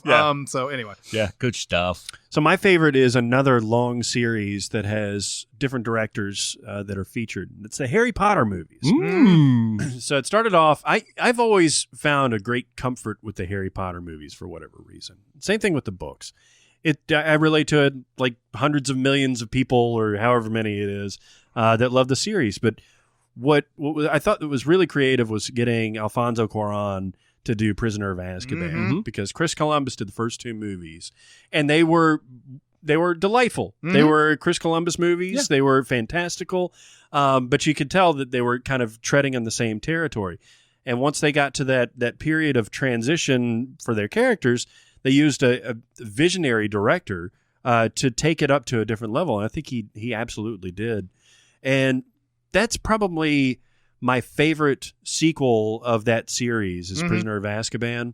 But I think Order of the Phoenix is probably my favorite overall just experience. Yep. Because it's really where everything is culminated, where it's a great action movie. It's officially dark. It is officially dark. There's real stakes. I don't think really there's the ex machina that flies in to save the day. Kind of ex machinas that last scene. Well, sure, but then you have that wonderful scene between him and Voldemort. Oh, it's so good. I really, and that was David Yates that came on, and that's his first one. He finished the series. He finished, and he did Fantastic Beasts too, right? Yeah. And those 2 are some of my favorites because they're familiar territory, but it's done in a different perspective. I love it. Yeah. Oh, I love the end of that movie. It's my penis likes it. I don't know why I said that. I didn't get a lot of sleep last night. I might not have a filter so much right now. I didn't even mean that sexually, like there's a hot character in the end. I just mean that ending gives me a boner. A movie boner. A magical boner. I have a lot of options for my favorite sequel. A lot. And I boiled it down to Star Trek VI Undiscovered Country. Because, I wrote Wrath of Khan down there. I wrote First Contact down there. Those are all 3 excellent Star Trek sequels, and this, another series that's been running for so long. Probably going to have some turds and some awesome movies in there. It made like 15 Trek movies or some shit. But Undiscovered Country it did something that no Trek has ever done before, in that it gave us a mystery to solve. At least none of the movies had done this before. Wrath of Khan is basically, there's a mini mystery in the beginning, what happened at this station, but as soon as Khan shows up, they know exactly what they're up against. They know, but all the way through all these movies, there's no real mystery, like a mystery movie, like The Prestige, something that makes you question what's going on. And so here we have an outright murder mystery where 2 people are assassinated, and Kirk and McCoy are framed, and they go to trial on some Klingon outpost. I don't know. I never understood why the Federation allows that to happen. Right. But they do. They get convicted. They go to this prison colony, and the whole other cutback storyline is Spock now in control of the ship, trying to figure out who actually did do the murders, so they can prove Kirk and McCoy's innocence, and then figure out the end game and get there in time to stop it. We get to see Sulu as a captain. We have a badass ship that can firewall cloaked.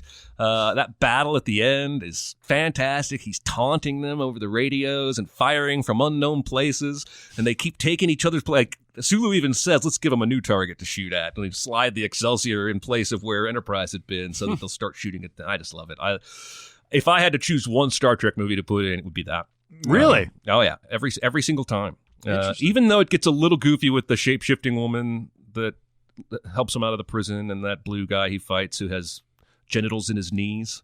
Not everyone keeps their genitals in the same place.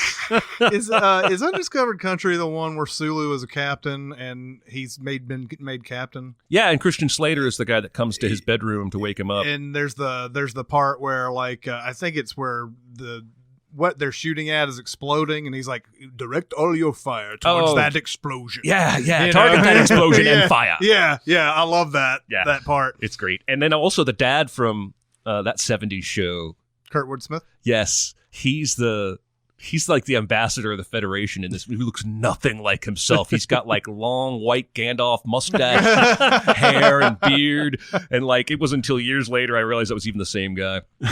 Anyway, that's my pick. I could have gone Die Hard 2 really easy, though. What? Yeah, really? I had this weird fever-induced love of Die Hard. I literally had the flu, and my girlfriend brought me Die Hard and Die Hard 2 from the video store and a pizza, and let me be there to rest. I think she had stuff to do anyway. This is in college. And this was the first time I'd ever seen the second one. Uh-huh. I'd seen the first one, watched it, enjoyed it. Now I'm going to put the second one in. And, of course, I've got a fever of like 101 degrees. I'm all hopped up on medication. And I fucking loved that second movie. I was like, that's just as good as the first. And it's not, but... Die Hard 2 is... I would love to study this at some point. Die Hard 2. What is it about Die Hard 2 is what I would call it. Like just the idea that, okay, because they took all the testosterone from that first movie and just infused it with the second one. They decided that a lot of this stuff can just be stupid. The first movie's got stupid stuff, but I've always thought there was a sort of a controlled intelligence behind everything that's kind of stupid in Die Hard. Whereas Die Hard 2, they're not even hiding it at this point. It's like, this is all fucking stupid. And especially we obviously recently seen that movie for when it was Christmas time or whatever, but when he shoots that blank the blank machine gun in the fucking airport, and he's got all those guys have guns trained on him. He should be dead. I will never ever understand how that made it into the movie. But it's so watchable. Like, yeah, that's what I'm saying. There's everything in that movie is like, I'm enjoying myself. Why? Hey, pal, what do I look like to you? A sitting duck. Robert Patrick's only line in the movie. Yes. All right. So, Underseen. Mm-hmm. I'm going to go with The Road Warrior. Oh. Interesting. Wow. And I'm trying to figure out if this is really truly underseen. I think it is. I think there's only sort of a cult status with Road Warrior, Road Warrior, as much as we love Mad Max Fury Road for all of the things that it does, the Road Warrior was the last one to actually do those. I mean, it did those things back in the 80s. Sure. And it's got a simple plot to it. Max, again, like Max does in all these movies, except for the first one has nothing to, like, all the other three movies have that same kind of thing where he's sort of drifting into a place and they sort of either accept him or he's being jailed or kidnapped or something like that. But he goes there. The main crux of Road Warrior is gasoline. It's not like, in Fury Road, it's water, which is even scarier to me. But in gasoline, there's a place that like basically has all this gasoline, and there's always these bad guys who come by and steal their gas. The one day that they actually accept Max into this little city or whatever that's in the middle of the desert and everything. That's when, he starts doing the whole like, well, we need to fight back and all that type of stuff. So it's that type of movie, it's a very simple, well-contained, well done sequel. And it's actually, I think, better than the original. I mean, the original was, a simple, sort of revenge story, but it was, this was Mad Max as we came to know it. Yeah. Was Road Warrior. Yeah. You've seen Road Warrior, right? Yeah, but not for maybe 15 years. I never disliked or loved any of these movies. Mad Max Fury Road I love, but I didn't have the hype going into that Mad Max fans had, because I was never the guy that was like, let's pop into Road Warrior, man. Yeah. It just wasn't ever a thing I did. But hearing you describe that movie sounds like every other Clint Eastwood movie made in the 60s and 70s, in terms of like a drifter comes into town and has to protect them and help them fight back against the bad guys. There's no doubt there's some inspiration there. But I watched all of these. What was it? I think I was watching them just before Fury Road came out, just to sort of recollect. And I had not seen. I think Beyond Thunderdome. I had not seen it, even though that's probably the most popular one out of that group, and it's the worst one. Yeah. But I was watching them and I was like, man, Road Warrior is excellent. It is. I think it's as good as Fury Road, as far as what you could do back in the 80s anyway. Like, Fury Road is just balls out, insane. But this one is just a very nice, simple story. They got some gasoline. Somebody's going to try to steal the gasoline, and Mad Max helps them not steal the gasoline. Well, I got one that's definitely a cult favorite. It's Army of Darkness. Yeah. So Army of Darkness is a sequel to a sequel that was kind of an odd sequel to Evil Dead 2. This is after he goes back to medieval times and way back into the past and sucked through that portal at the end of Evil Dead 2.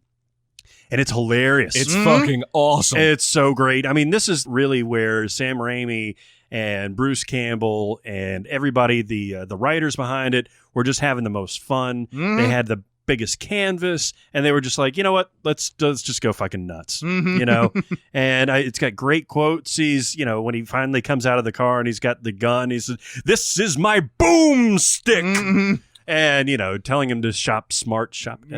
Yes, you got that. But it's just fun. It's them finally saying, like, really adopting it, because the first Evil Dead is generally like trying to straight be a horror movie with the little laughs, and then Evil Dead 2 is still pretty scary at times. Yep, but it's definitely got the humor. Yes. Yeah. And this is just almost straight comedy. I you think get the it is. Deadites and all that stuff. Yeah. And I think it is underseen. I didn't see it until college. Somebody got like a VHS tape over to me, and I watched it, just fell in love with it. Well, this is the first one I saw. I had never seen Evil Dead really? 1 or 2. No. Same here. And it was this, remember me telling you, I think it was last week, about my roommate Brian in college, who giggled so infectiously you would fall in love with whatever he was watching, even if you hated it. He's the one that showed me this movie. And he was giggling hysterically, and I started giggling hysterically. And then later when I went back to watch Evil Dead and Evil Dead 2, I was like, what the fuck, man? These are nothing like Army of Darkness. But I think you're right. I think most movie fans, when they talk about one of the three of those movies, they're talking about one of the first two, I think. Army of Darkness doesn't seem to come up very much. This, to me, is the beginning of Bruce Campbell as a, celebrated B actor. Oh, yeah. Because this is where he's given all those lines, the one ghoulish woman who was beautiful before and everything. So, you once found me beautiful, and he goes, "Baby, you sure got ugly." and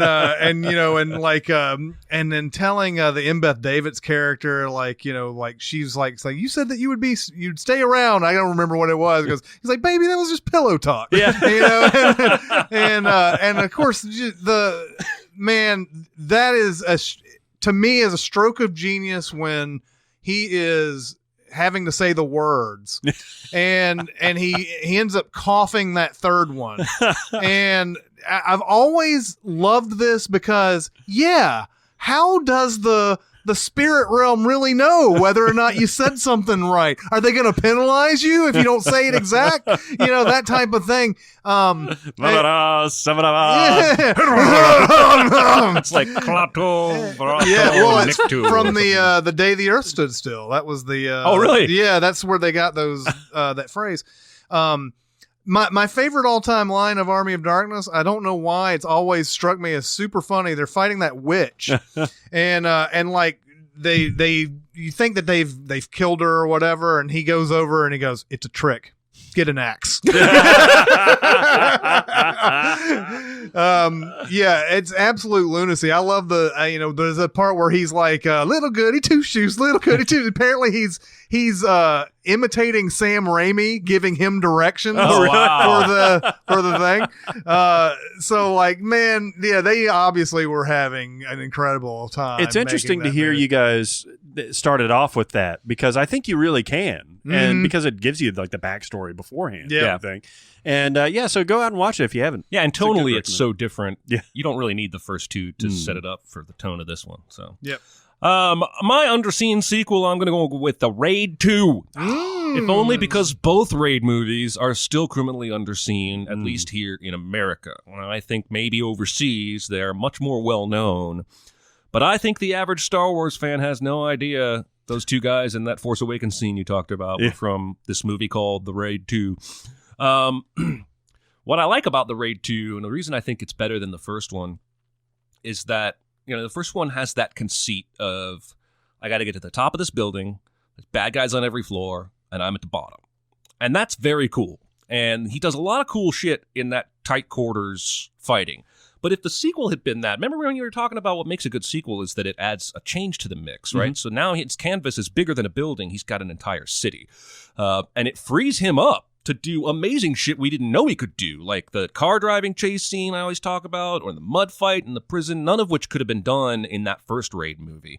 That kitchen fight, you could have done that in the first Raid movie, but that fight is awesome. It is. All these characters are colorful. You have the old guard of the gangsters, the parents who are sensible and know not to go too far, and he's got his son who's a hothead who wants to take over the business and push things too fast, and you got the restaurant wild card owner who comes in out of nowhere with his faction, and it's just it's so good. That nightclub scene is in the sequel, right?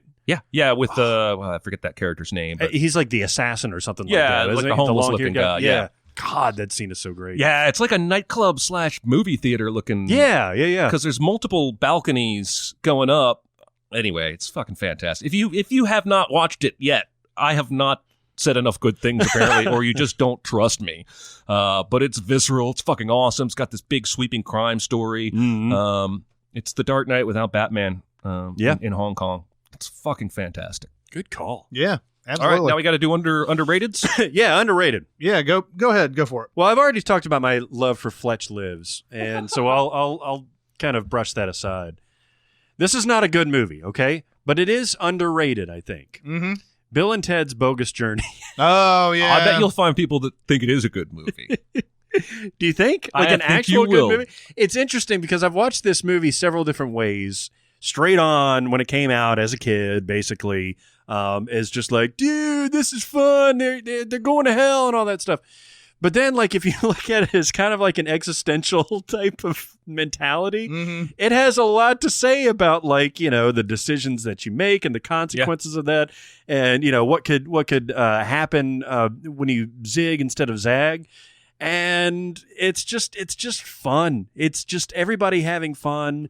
It's crazy characters. It's 80s. Now this came out in the 90s, right? Because Bill and Ted's was it was like 90, I think, or Yeah, 91, somewhere around there. where one of those. Yeah, but it's got 80s sensibilities. Like it's really just balls out. It's insane, but it's fun. Got a great soundtrack. Too. I haven't seen it since then either. I only saw it the one time. Yeah, it ends in, oh my God. I'll spoil this movie for you people. Yeah. All right. So it ends with this battle of the bands. And it's Bill and Ted's The Wild Stallions going up against Kiss and Primus. What? Yeah, Primus is in there too. Wow. They do a performance of Tommy the Cat in this movie. But yeah, and then they have the God Gave Rock and Roll to You, so you did. Anyway, it's fucking great. It's underrated. It's like at 53% in Rotten Tomatoes. So I think it's better than that. Oh, good call. yeah. Well, I just realized all three of these I wrote down for underrated I've talked about a lot on the podcast already. So fuck it. Let's do it again. Horrible Bosses 2. Yeah. Now, I would recommend, as I call this underrated, 34 on Rotten Tomatoes, 37, something like that. Nobody liked it. And again, they didn't like it because it's basically a carbon copy of the first one, which I had never seen. And so the second one played hilariously to me. Now, what I would recommend you do is watch Horrible Bosses 2 only if you've never seen the first one. And I bet you'll enjoy it. There you go. I bet you'll enjoy it a lot. If you've seen the first one, just watch the first one again. It's better in quality. But, when I watched the first one, that one to me was the retread because they came in the wrong order. And I was like, oh, all these jokes are the same jokes. It's writing with permanent marker on the whiteboard again. But if you go in cold with no prequel understanding and watch Horrible Bosses 2, I think you'll laugh a lot. Isn't that a crazy dynamic, man, watching a sequel before you see the original? Yeah. And everything. I have a story. Yeah? I don't want to interrupt you. Go for it. I turned the TV on the other day after we had just done our television conversation. And you and I had talked about how the first season of The Leftovers didn't hook us. But critically, it's like one of the best shows out there. Turn on the TV, flip through the channels, nothing really good on, leave it where it's at. It's The Leftovers. I don't really pay attention to this. I just know that Jennifer Aniston's husband is on my screen. And it doesn't look like The Leftovers. And so I just kind of leave it on. Within about 5 minutes of surfing the web, I'm hooked into this episode because I'm so fucking confused. Now, after I watched this episode, I Googled some. And it turns out this is one of 2 episodes where he basically does like Flatliners the movie in The Leftovers, where he flatlines and somehow goes to this alternate reality. And in the one I'm watching, he's both the president and the president's twin brother who has the nuclear code key surgically implanted behind his heart. And one of them has to kill the other one and cut out his key in order to fire the nukes. And I'm like so fucking lost. I was like, how did it go from the first 5 episodes I saw to this? And he's president of the United States? And the episode ends with like missiles coming down and the whole world exploding, and he wakes up in some barn, and I was like, what the fuck is going on? So if I would highly recommend you do not just casually try watching one of these later episodes of Leftovers and seeing if the quality has gone up, because you might get lost as like I have no interest now in going back because I've already seen the most insane shit they're going to show me. Yeah. Anyway, that's pretty awesome. I didn't mean to do that, but yes, it is interesting when you watch a sequel before you've ever seen the original, because it colors you. That's why I say Last Crusade is my favorite Indiana Jones movie, so on and so forth. Yeah. I'm gonna go with on underrated. Although, and I've just now checked Rotten Tomatoes and IMDb, they're a little bit higher than I thought that they would be. Crank 2, High Voltage. Is that good? Holy shit! You must watch the Crank movies. I watched the first one. The second one is good? Did you like the first one? Yeah. You'll love the second one. Is the first one the one where his heart's going to explode? Yes, they has to keep shooting himself with some adrenaline, or else his heart will explode. Yeah. Then in the second one, they take out his heart and put in like a new heart, like a different heart that will explode if he doesn't keep his adrenaline up. And so so there, obviously there's a lot of. I was there during the trailer when they showed him going up to one of these like power transformer type of things or whatever, and grabbing onto it and just getting a whole bunch of volts of electricity in it and everything. I was fucking there, man. And so like I mean, again, it's so ridiculous. Like there's a point where he goes to the horse track and he really needs to get his adrenaline up, and his girlfriend's there, and they fuck on the horse race track. And everybody's looking and really like, okay, Amy Smart. It's Amy Smart. Yeah. In the first one, they had to do that. Yeah. In the first one, so in the second one, of course, they decided to top that. And she's like, hey, you know what? Fuck it. You know, you need to do this to live. Is there a third Crank movie? No, Oh. I don't think even the first Crank did great business, but I guess it did well enough. Yeah, I don't there's know. an audience for that Jason Statham thing because there's been multiple Transporter movies, multiple Crank movies. Yeah, no, Crank a was handful a of lot fun. one-offs. Yeah, these movies. This is this is something that it's a common thing to say. This knows what it is, and it's going for it and everything, and it's pretty much comedy at this point. There's not. It's serious, quote unquote, that he has to do these things to live, but they're so insane. And I think at the end of the first one, he pretty much dies. Yeah. And they show him blink or whatever at the end after he's falling. He jumps out of the helicopter, right? Yeah. It's just one of those where they're like, you know what? This is balls out insane. But he has to do it. He has to do it, right? We're gonna make him do this, and it should probably kill him. But in this world, no, it's not going to. It's whatever goes. The Neville Dean Taylor guys, the directing team, they did another movie called Gamer. That's he's in that one too, right? No, that's Gerard Butler. Oh, you're right. And it's got Michael C. Hall as the bad guy in it. That's another movie that's just. It was just enjoyable to me. It's stupid, insane type of movies, and they just anything kind of goes. That's the one where video game players are controlling real life people. Yeah. And you're sitting there going, I probably shouldn't be enjoying this, but somehow I am. It happens to the best of us. Yep. I have to check that out. That sounds hilarious. I actually haven't seen Crank 2 since it came out, but. It's not because, that was a shitty movie or anything. It's one of those movies, and this is why I put it in the underrated. It could also you put it underseen as well. It's just one of those movies that you don't really immediately recall, I got to go see that. It's not something that you're like, oh, yeah, I got to pop that in. But it'd be perfect background. Yeah. It's a perfect background movie. And, so yeah, I'm gonna go with that. Good one. Good recommendations. Yeah, Movie Club is fun. Man. Was there any? I'm gonna name a few that we didn't get to. Right. I know we just to say. Now we did sort of mention Evil Dead 2. I had that in my best category. Just because once you get past, like I said, once you get past Dark Knight and Empire Strikes Back and Godfather 2 and all these, you have to start going into that next tier. And Evil Dead 2 is an excellent sequel, and it's got that same sort of deal that you were talking about with Aliens and Terminator 2. The first one is such a low budget indie shot here in Tennessee, East Tennessee somewhere, I think. And then the second one, they just they went for it, man. Yeah. And it's funny and scary, and a lot of great things in that. That scene where all the animal heads come alive. Yeah. And it's so cartoonish. Well, and then you focus on that Bruce Raimi Campbell. zoom going. Yeah. He's laughing and crying at the same time. That's one of his best acting performances. Oh, yeah. It's great. I also, in the underseen one, I wrote down Hot Shots Part 2. I love that movie. Yeah. I love that. It's hilarious. Yeah, it really is. There's little nutty moments in there where you have Charlie Sheen and Martin Sheen are going on the Apocalypse Now boats past each other, and they're and they both say "I loved you in Wall Street," and as they pass on, there's Miguel Ferrer, who unfortunately is no longer with us, but he has that great moment where there's all this blasting and everything, and he comes out of the bushes and he's like, "War, it's fantastic." And they have that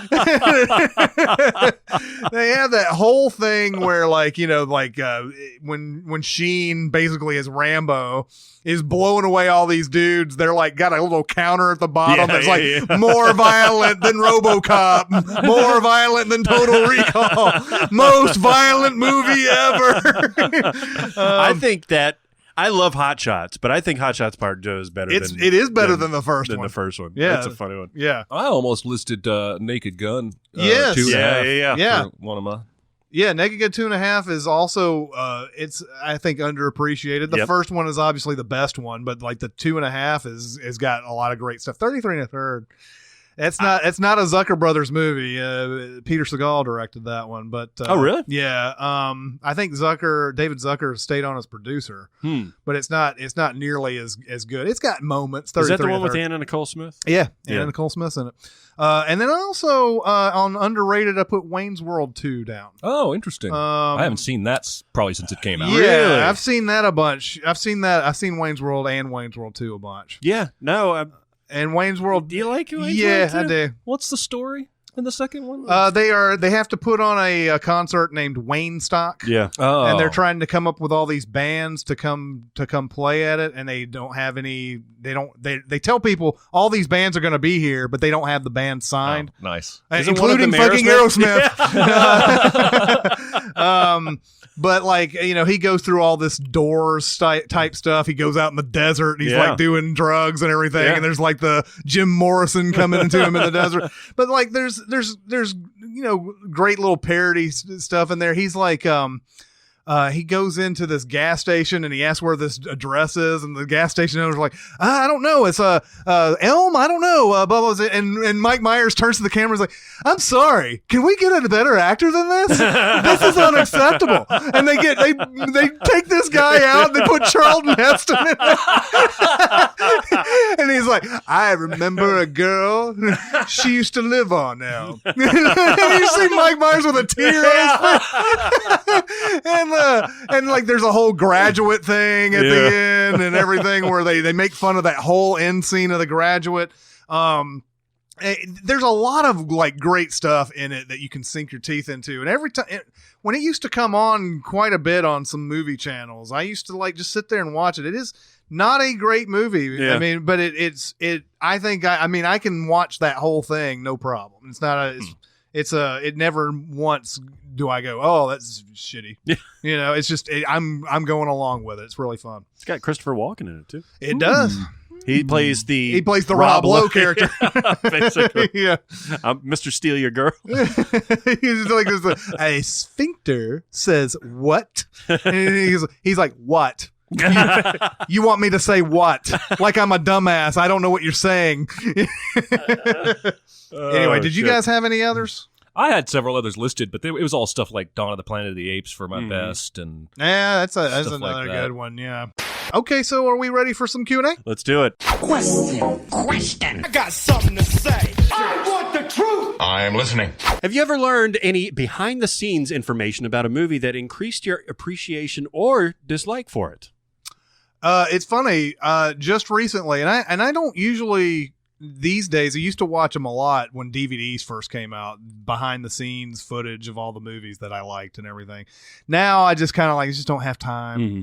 But for whatever reason, on Anomalisa, which I mentioned a couple weeks ago, I was like, I'm fascinated in this. It has a whole bunch of documentary stuff behind the scenes of it, how it was made and everything. And I alluded to it before, but just a simple thing of this guy pulling his shirt off. They had to do so many things with that shirt. They had to have like several different shirts to make this work. Like, because it has to come out, it has to be pulled inside out as he pulls it out off of his body. And it has to look real. It can't look like just a handful of shirt or whatever. It's got to look like what a shirt does when it gets pulled off. The amount of detail that they went into on that movie is astounding to me. It's the same thing with, I think I brought this up, Team America, where they had, they put all this unbelievable detail and all these little things really for not much reward in the end. But you sort of just get some real appreciation for this type of stuff, and just seeing the sets, seeing what they were shooting in and everything, and they're sitting in these like small sets, and they've built these like miniatures in there, and they've got a camera going through it and all this.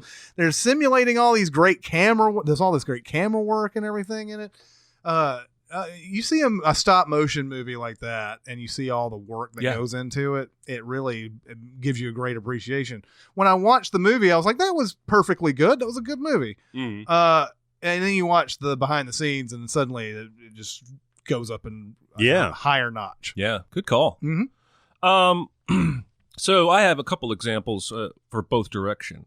Like the Tom Cruise stunt stuff in the last two Mission Impossible movies. That he actually ran up and down the side of the Burj Khalifa, that he actually did hang on. He was harnessed, but he did hang on to the side of that plane outside while it took off. That stuff came out before the movie in both instances, and it greatly adds to my enjoyment of the movie. When I'm in that, there's this weird thing where my disbelief is, my suspension of disbelief is broken by the fact that I remember, oh, he really did this. Yeah. And then like a split second later, I'm doubly immersed back in the film because it feels so real, because it is so real. And then the opposite, that something that will make me often watch a movie and not like it as much, is when I find out later that two actors on a movie I like hated each other. And the example I have is Guys and Dolls, because Brando and Sinatra apparently couldn't stand each other. I had never heard that before. I talked about it in a previous podcast, right? No, you just... One of them kept flubbing his lines, so the other one would have to keep eating cheesecake, and he hated cheesecake. Really? Yeah, he kept flubbing it for like hours, I think. That is hilarious. It's funny that you say that, because I think those make me like a movie more. When I find out that they hated each other, but they were still able to make something right happen out of all that. It's one of those things where I've always thought that movies were miracles when they got made, because so many like things happen on a movie set, and you find out that, a lot of times some of these movies, nobody liked each other. It was a terrible, like Casablanca. All the people involved with that movie thought they were making a piece of shit. Oh yeah, they all thought they were making a piece of shit on that movie, and they thought this was going to be something that just quietly came and went, and it wasn't going to be a big deal and all this other stuff. And then somehow, some way, they made a masterpiece, and everybody in the movie doesn't think they're making one. That's crazy. That's crazy. I agree with Chris a little bit on this, because that scene in Caddyshack between Chevy Chase and Bill Murray, I think, is that much more fun, because you can tell there's this underlying like tension between them, where it's playing off as like Bill Murray's like trying to, you want to hang out, you want to get high, that kind of thing. It's like no, I'm just gonna play through. Can I get a ruling here?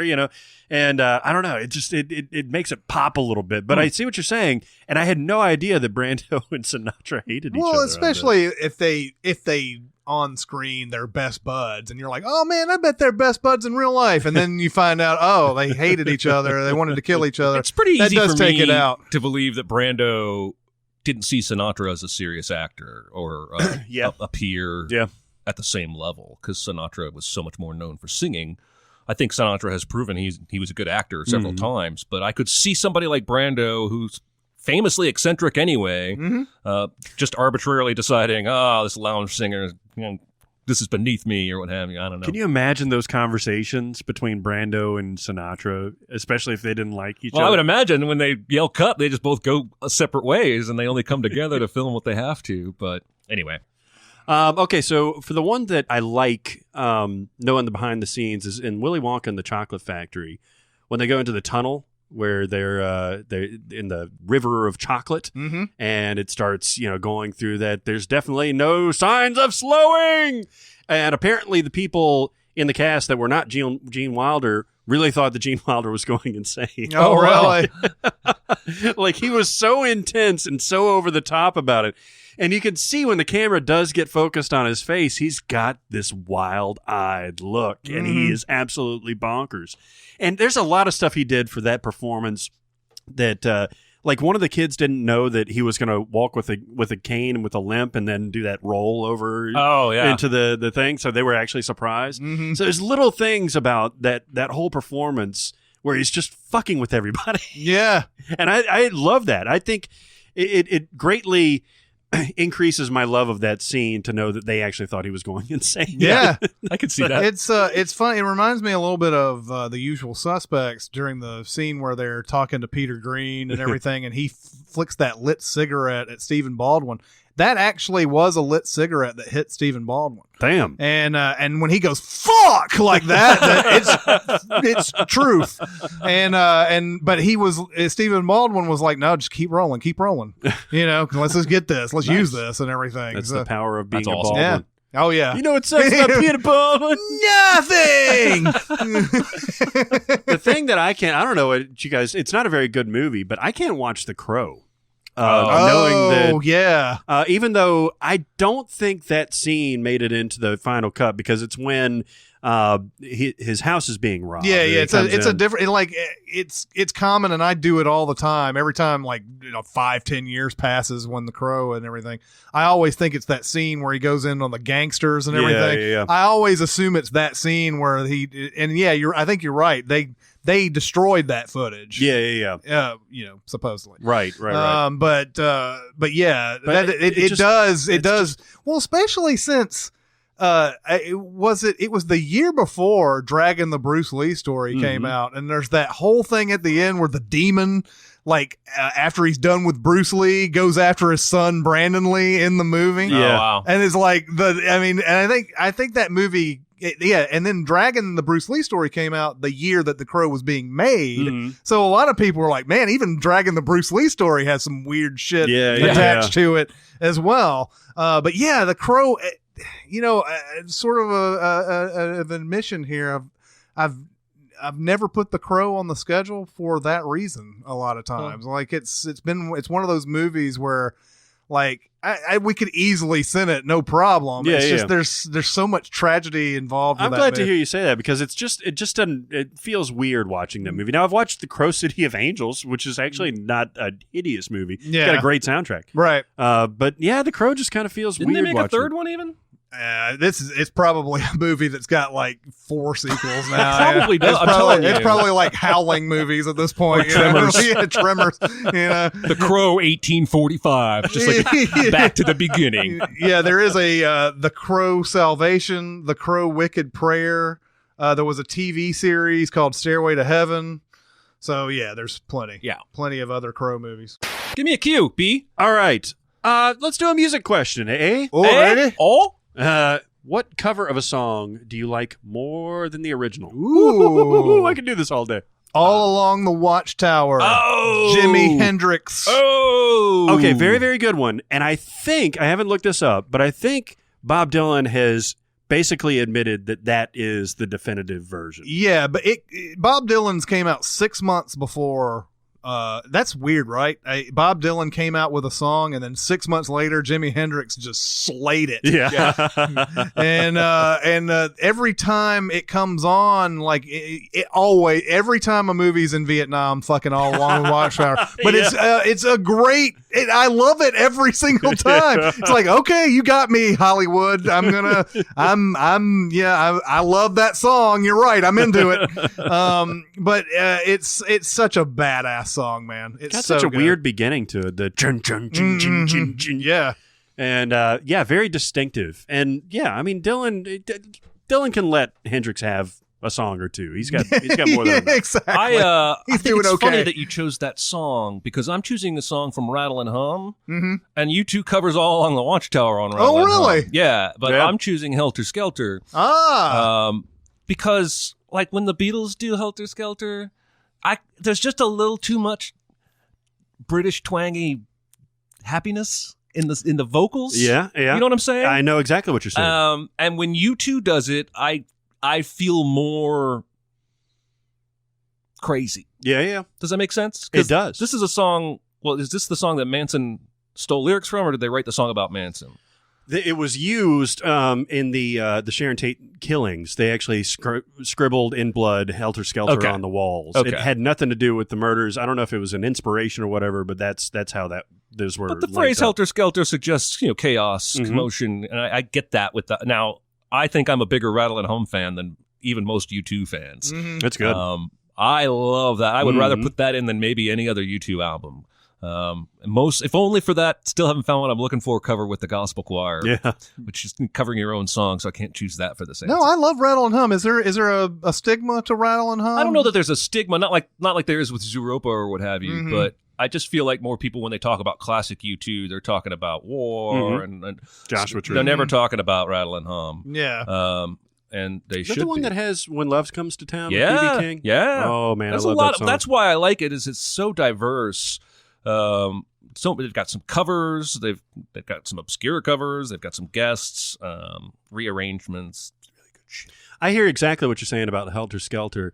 And an even better, I think, version of it is Aerosmith, strangely enough. Yeah, man. Wow. Did God. a B-side, Is I Aerosmith believe. now a thing on the show? Maybe so. Friend of the show, After Aerosmith. But they did it back when they were like 70s, early 80s, like rock and roll band. Yeah. And it's bonkers, and it's really, really good. I don't know that I've ever heard You should that. check that out. You should Good check that stuff. out. So I will say a cover that's better than the cover of the original song, Jeff Buckley's "Hallelujah." Yeah. Because it was covered before. Leonard Cohen's song was covered again as the definitive version. And It's then been covered thousands of times. Yeah, and then Jeff Buckley in 1994, and I think his only full-length album, put it on there. And it is gorgeous. Listen to it all the time, and every time I'm absolutely riveted. There's apparently like 60 verses to this song that Cohen wrote.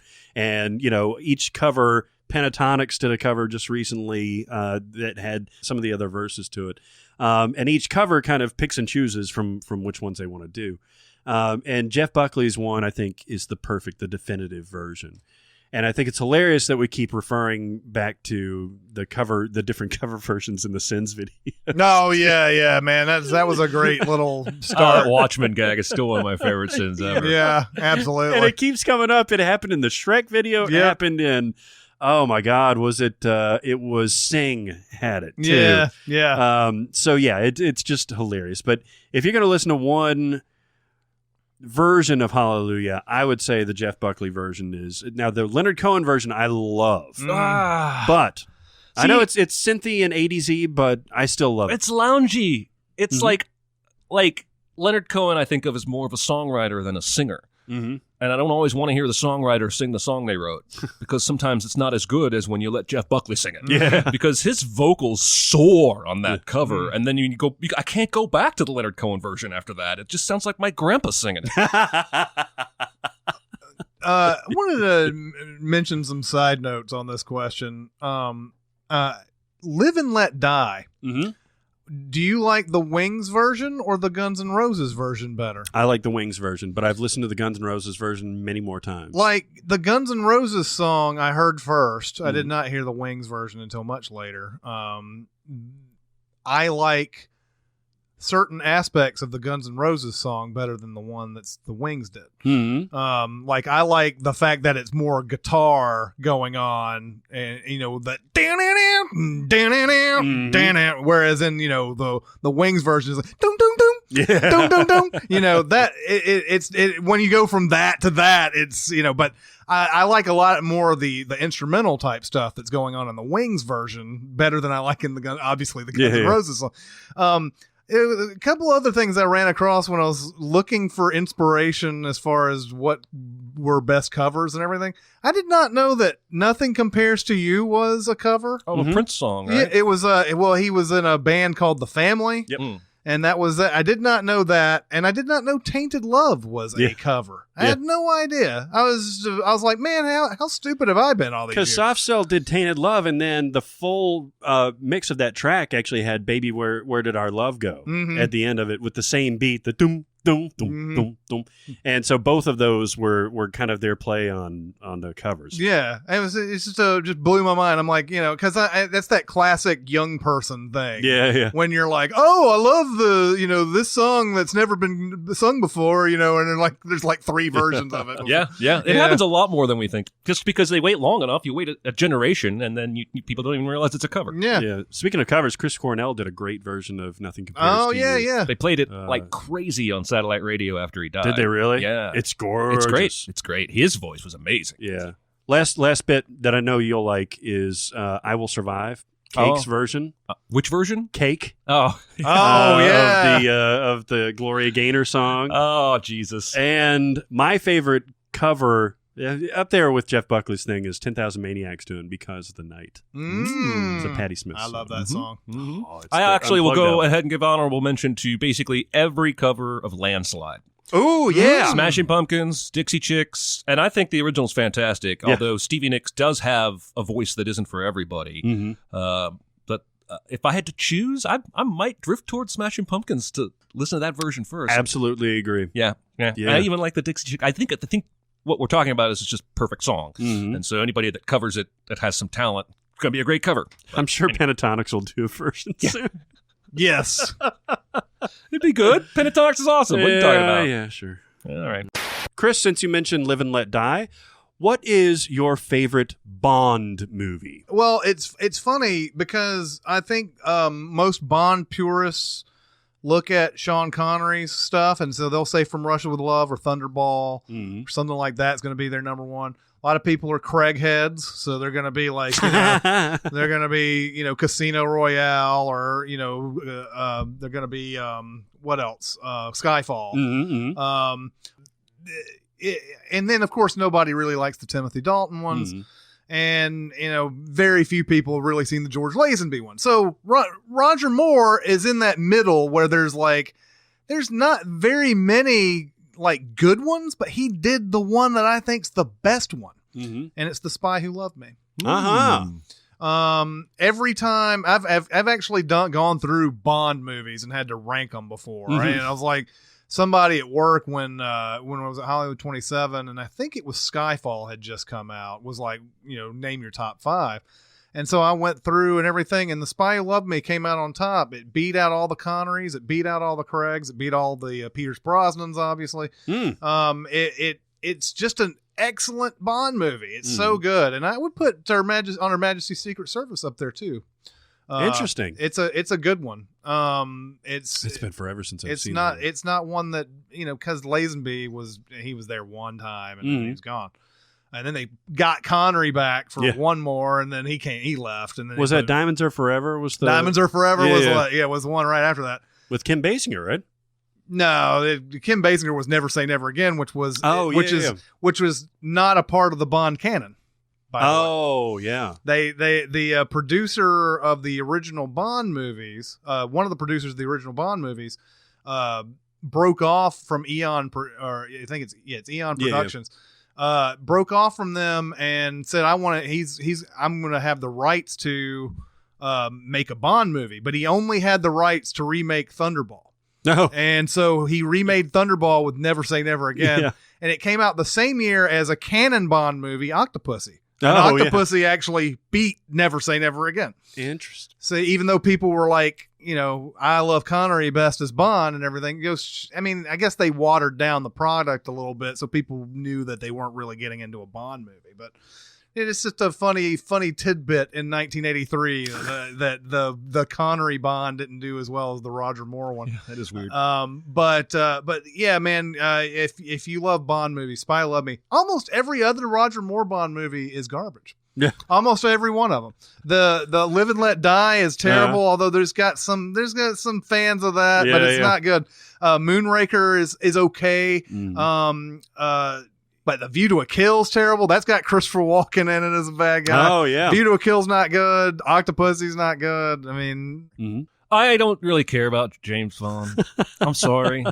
I I would probably say my favorite Bond is Skyfall, and I would guess the reason is because it is probably the least like a normal Bond movie of all the modern Bond movies. More like just an action movie, more Bourne than Bond. And I just, probably my upbringing, my parents are not going to put this guy who drinks martinis and shags women in front of me. There's action and guns and whatnot. So it was never really exposed to me. My first exposure to Bond was the Pierce Brosnan movies. And the first one that I saw was like, well, it was pretty good. And then, obviously learned since my error in calling that movie good, because I think they're all terrible. But I just, maybe what is a good Bond movie just doesn't move me. I don't know, maybe GoldenEye. Yeah. Well, I mean, or they Goldfinger, Goldfinger, yeah. Because they have the girl formula, right? Where he has to seduce 3 girls. At least. Throughout the movie. At least. A henchman, including some really fucking creepy 1960s Moors going on in the especially in I gotta think of which one this is. Where I think it might be Dr. No. Oh man, I can't remember. They do kind of run together, but he goes to that spa, and there's like a nurse or somebody running around, and he ends up just taking her, takes her into the room, and like, you're just gonna go ahead and do this because it's fucked up. Yeah, it's so fucked up, and you're like I guess in the 60s that was just kind of like, yeah, that's all right. And then you look at it with 2017 eyes, it's way rapier. Yep. Well, my favorite is one of the weirdest ones because it takes place almost entirely in Japan. And it was written by Roald Dahl. It was You Only Live Twice. Their regular screenwriter wasn't available. So Roald Dahl, who was a friend of Ian Fleming. Ian Fleming. Stepped in to write the screenplay. That's weird. And it's interesting because it starts off with Sean Connery as Bond getting killed and this daring escape and all this stuff, and then starts an entirely different movie. Yeah. And this is where you get the first glimpse of Blofeld. This is where you get the inspiration for Dr. Evil's volcano lair. There's ninja attacks in this movie. It's bonkers. It's fun as hell. But that's another one that the other star of Bond movies is Ken Adam, the production designer, and he made that fucking volcano fortress that's in there, and it's great. Yes. It's so great. It even has the trapdoor for the girl getting eaten by piranhas. Yes. It's like I want sharks with freaking laser beams. Yeah, but you see all those like awesome like villain layers, and that's Ken Adam all the way, especially in Goldfinger, where he's got that thing spinning around and all this other stuff. I love how somebody who you don't really know is a star of a movie like Ken Adam was with James Bond. Yeah, that's a good call. I just did the worst Dr. Evil impression ever. It was totally fine. The power of Christ compels you. All right. That will do it for this week. Please keep going to SoundCloud and giving us your thoughts. Yeah, man, we're having a lot of interaction. We get a lot of comments from you people. And we love it. We love it. We read all of them. You people. What do you mean, you people? All right. Yeah, it's fun. It's fun. Go to iTunes and rate us. If it happens to be a good rating, we ain't mad at you. Yeah, that's right. So, keep it up. All right. Well, that'll do it for this week. It's Chris Atkinson, Jeremy Scott, and Barrett Sherrill. We'll see you next time. Thanks for listening. Comment on our episodes on our SoundCloud page. Check us out on YouTube, Twitter, Facebook, and Reddit. And be sure to visit Cinemasins.com.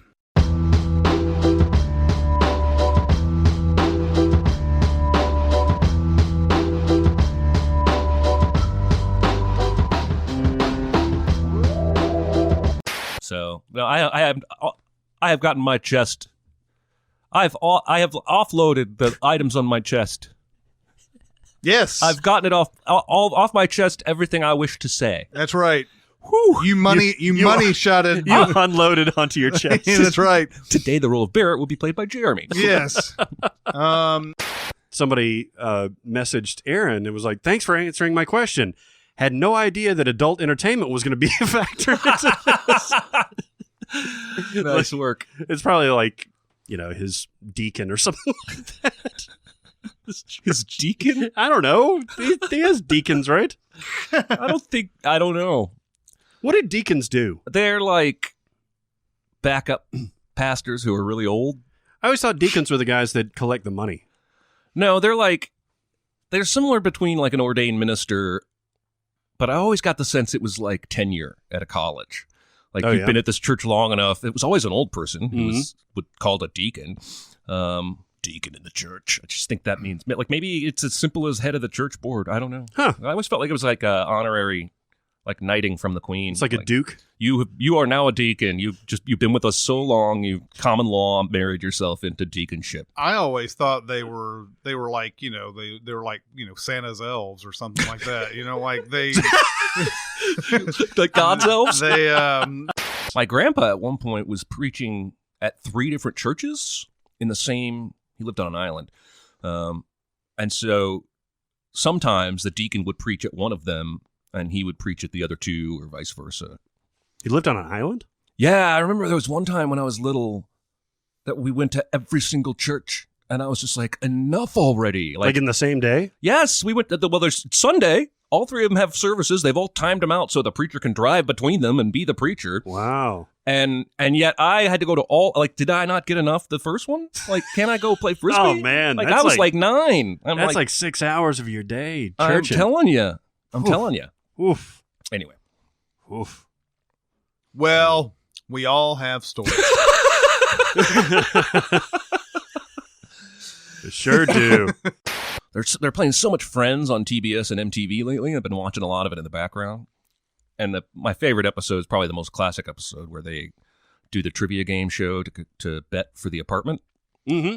And Ross makes up all the questions. And he does this game show voice in the show where they start to bet money. She's like, how about $100? And Ross is like, $100. And she goes, how about $200? And Ross is just in the background, $200. And she goes, you're doing it again. And he goes, excuse me. And then like Homer in the bush just sidles back out. I've been doing that to my wife anytime excuse me is appropriate. I've been doing that exactly. Excuse me. That was the episode, wasn't the one that stumped him, was like, what does Chandler do for a living? Yeah. Nobody knows. He's all offended. There's so many great jokes in that one little section of that game. It's freaking hysterical. What was Monica's name when she played hockey? Big Fat Goalie. What was it? Big Fat Goalie? Big Fat Goalie. Because that's her character thing. She was fat all the way up until college. On the way over, after I helped my cousin move, I had this like block of time, like this 15-minute thing. And I was like, White Castle's on the way. I'm just going to go by and pick up literally 2 White Castles.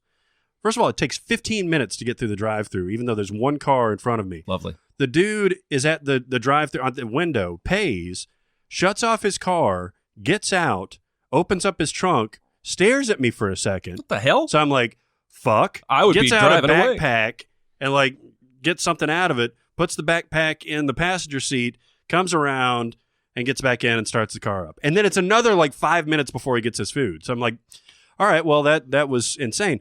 So I finally, I polish off the last one as I'm in Chris's driveway. And, I'm like Kramer with the chicken, the Kenny Rogers, like just kind of like jamming away to music and everything. And I'm turning the car off and I look over and Chris's personal trainer is looking in the window as I'm like finishing off the fucking White Castle. The funniest thing that ever happened with and by the way, it's a stretch to say my personal trainer. Well, I mean, I know what you mean and everything, yes. but it's not like he's coming in here and making me do squats. I bet he would like it if you did squats. Yeah. Well, that is part of the regimen. Squat, motherfucker. Yeah, exactly. That is part of the regimen, but it's not like, he's like over here doing that shit. But anyway, I think it was the day before I started this diet he put me on and everything. And I was like, you know what? I'm going to order some motherfucking Jets and I'm going to eat the shit out of that. And like, so, our houses are connected and they have the same number and they just have letters that distinguish them or whatever. But I put on the thing every time I order from them, It's B. It's the B version. Go to B. And so that very day, the only time this has ever happened, the guy goes up to his door and is like, "I got a pizza." I'm going to go to very recent history here and talk about Wonder Woman. By the way, Barrett, you and I watched this movie. Yep.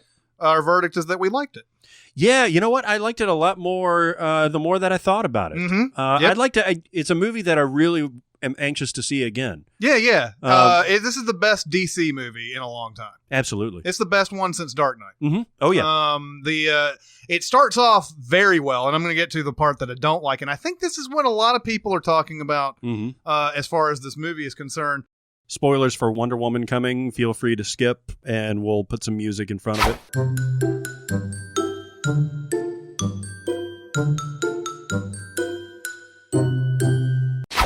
First off, I'm just tired of movies making everything a surprise now. Like everything's got to be, here's this surprise villain. You weren't suspicious of him at all the whole time. Now he's the villain. Yeah. And I'm kind of tired of it because now we've been robbed of so many things from that. We could have known motivations. We could have known what's going on behind the scenes.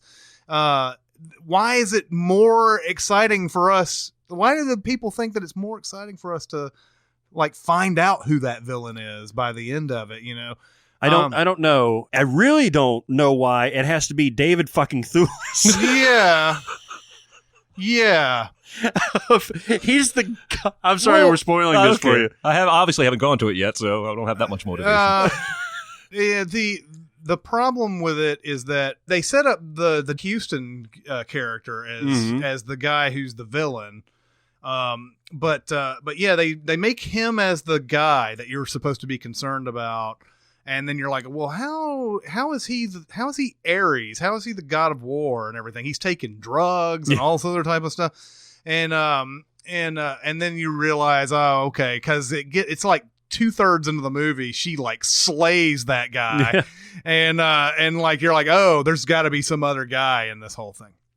The part that I don't like about the ending of Wonder Woman is that after all the great stuff that we've seen, now we've got a final battle that is just like any other dumbass action movie final battle. Two people punching each other? People punching each other, but there's also an unexplained difference of powers that suddenly occur. Yeah. Where you're like, oh, I didn't know she could do that. Oh, I didn't know this guy could do that. How does she know that she can do that? And all that. And it just comes out of nowhere, and it's some random fucking thing that happens, and she, wins that way or whatever. But it's like, that whole ending, you're just like, man, this is just loud and CGI, and it's just it's every like Guardians of the Galaxy earlier. They just every single time they get into that mode, I just tune out, man. I don't like it anymore. I don't know. I mean, I guess people do. I guess people want those big, huge, crazy CGI godlike characters beating ass. Look, they can over do and this. over again. They can do this way better. And I'm sorry, it's not. It's not the usual. It's not the usual. What my usual complaint where they're cutting. What I'm saying is, show me some powers that make sense. And if you want to show them fighting, show somebody doing some awesome shit, and then they get a counterattack back that's awesome and everything, instead of this oh, we're grappling, we're fighting, we're punching. It's like Jay Hernandez at the end of Suicide Squad. Instead of just having fire come out of his hands, oh, he can turn into a 25-foot tall Incan god or something. That's exactly right. That's exactly the same type of deal here. Yeah, I don't like that shit either. Wonder Woman is a fucking phenomenal movie up until that point. Yep. And unfortunately it happens at the ending where you're like, that really is a really important part of the movie. I know. So that's disappointing. Anyway, that was a bad moment in a good movie. Good topic. Let's do it again in another year and a half. Indeed. I did like that they put some sex in Wonder Woman without showing the sex. Yeah, it was chica. Yeah, it was cool. I don't remember the last superhero movie that had we're gonna get it on. Yeah. What's funny, also, there was some article, one of those Deadspin, whatever the spin-offs of, there's a million spin-offs. Yeah. It's not Deadspin spin-off, but it's a spin-off in that world or whatever. There was an article that came up that was like, I think the character, that Chris Pine's character lied about his genitalia. Oh, I saw that article. And it shows like, cause he's covering himself up with one hand and whatever. And he's, he says he's above average and all that type of stuff. He's like, I don't think he was above average. He's like, he couldn't have covered up an above average with one hand. Went into this whole like investigation about it. It's like, it's like, look, I'm not talking about Chris Pine. I'm sure they put a blue sock over him and he, and they like, they digitized it out or whatever, but like,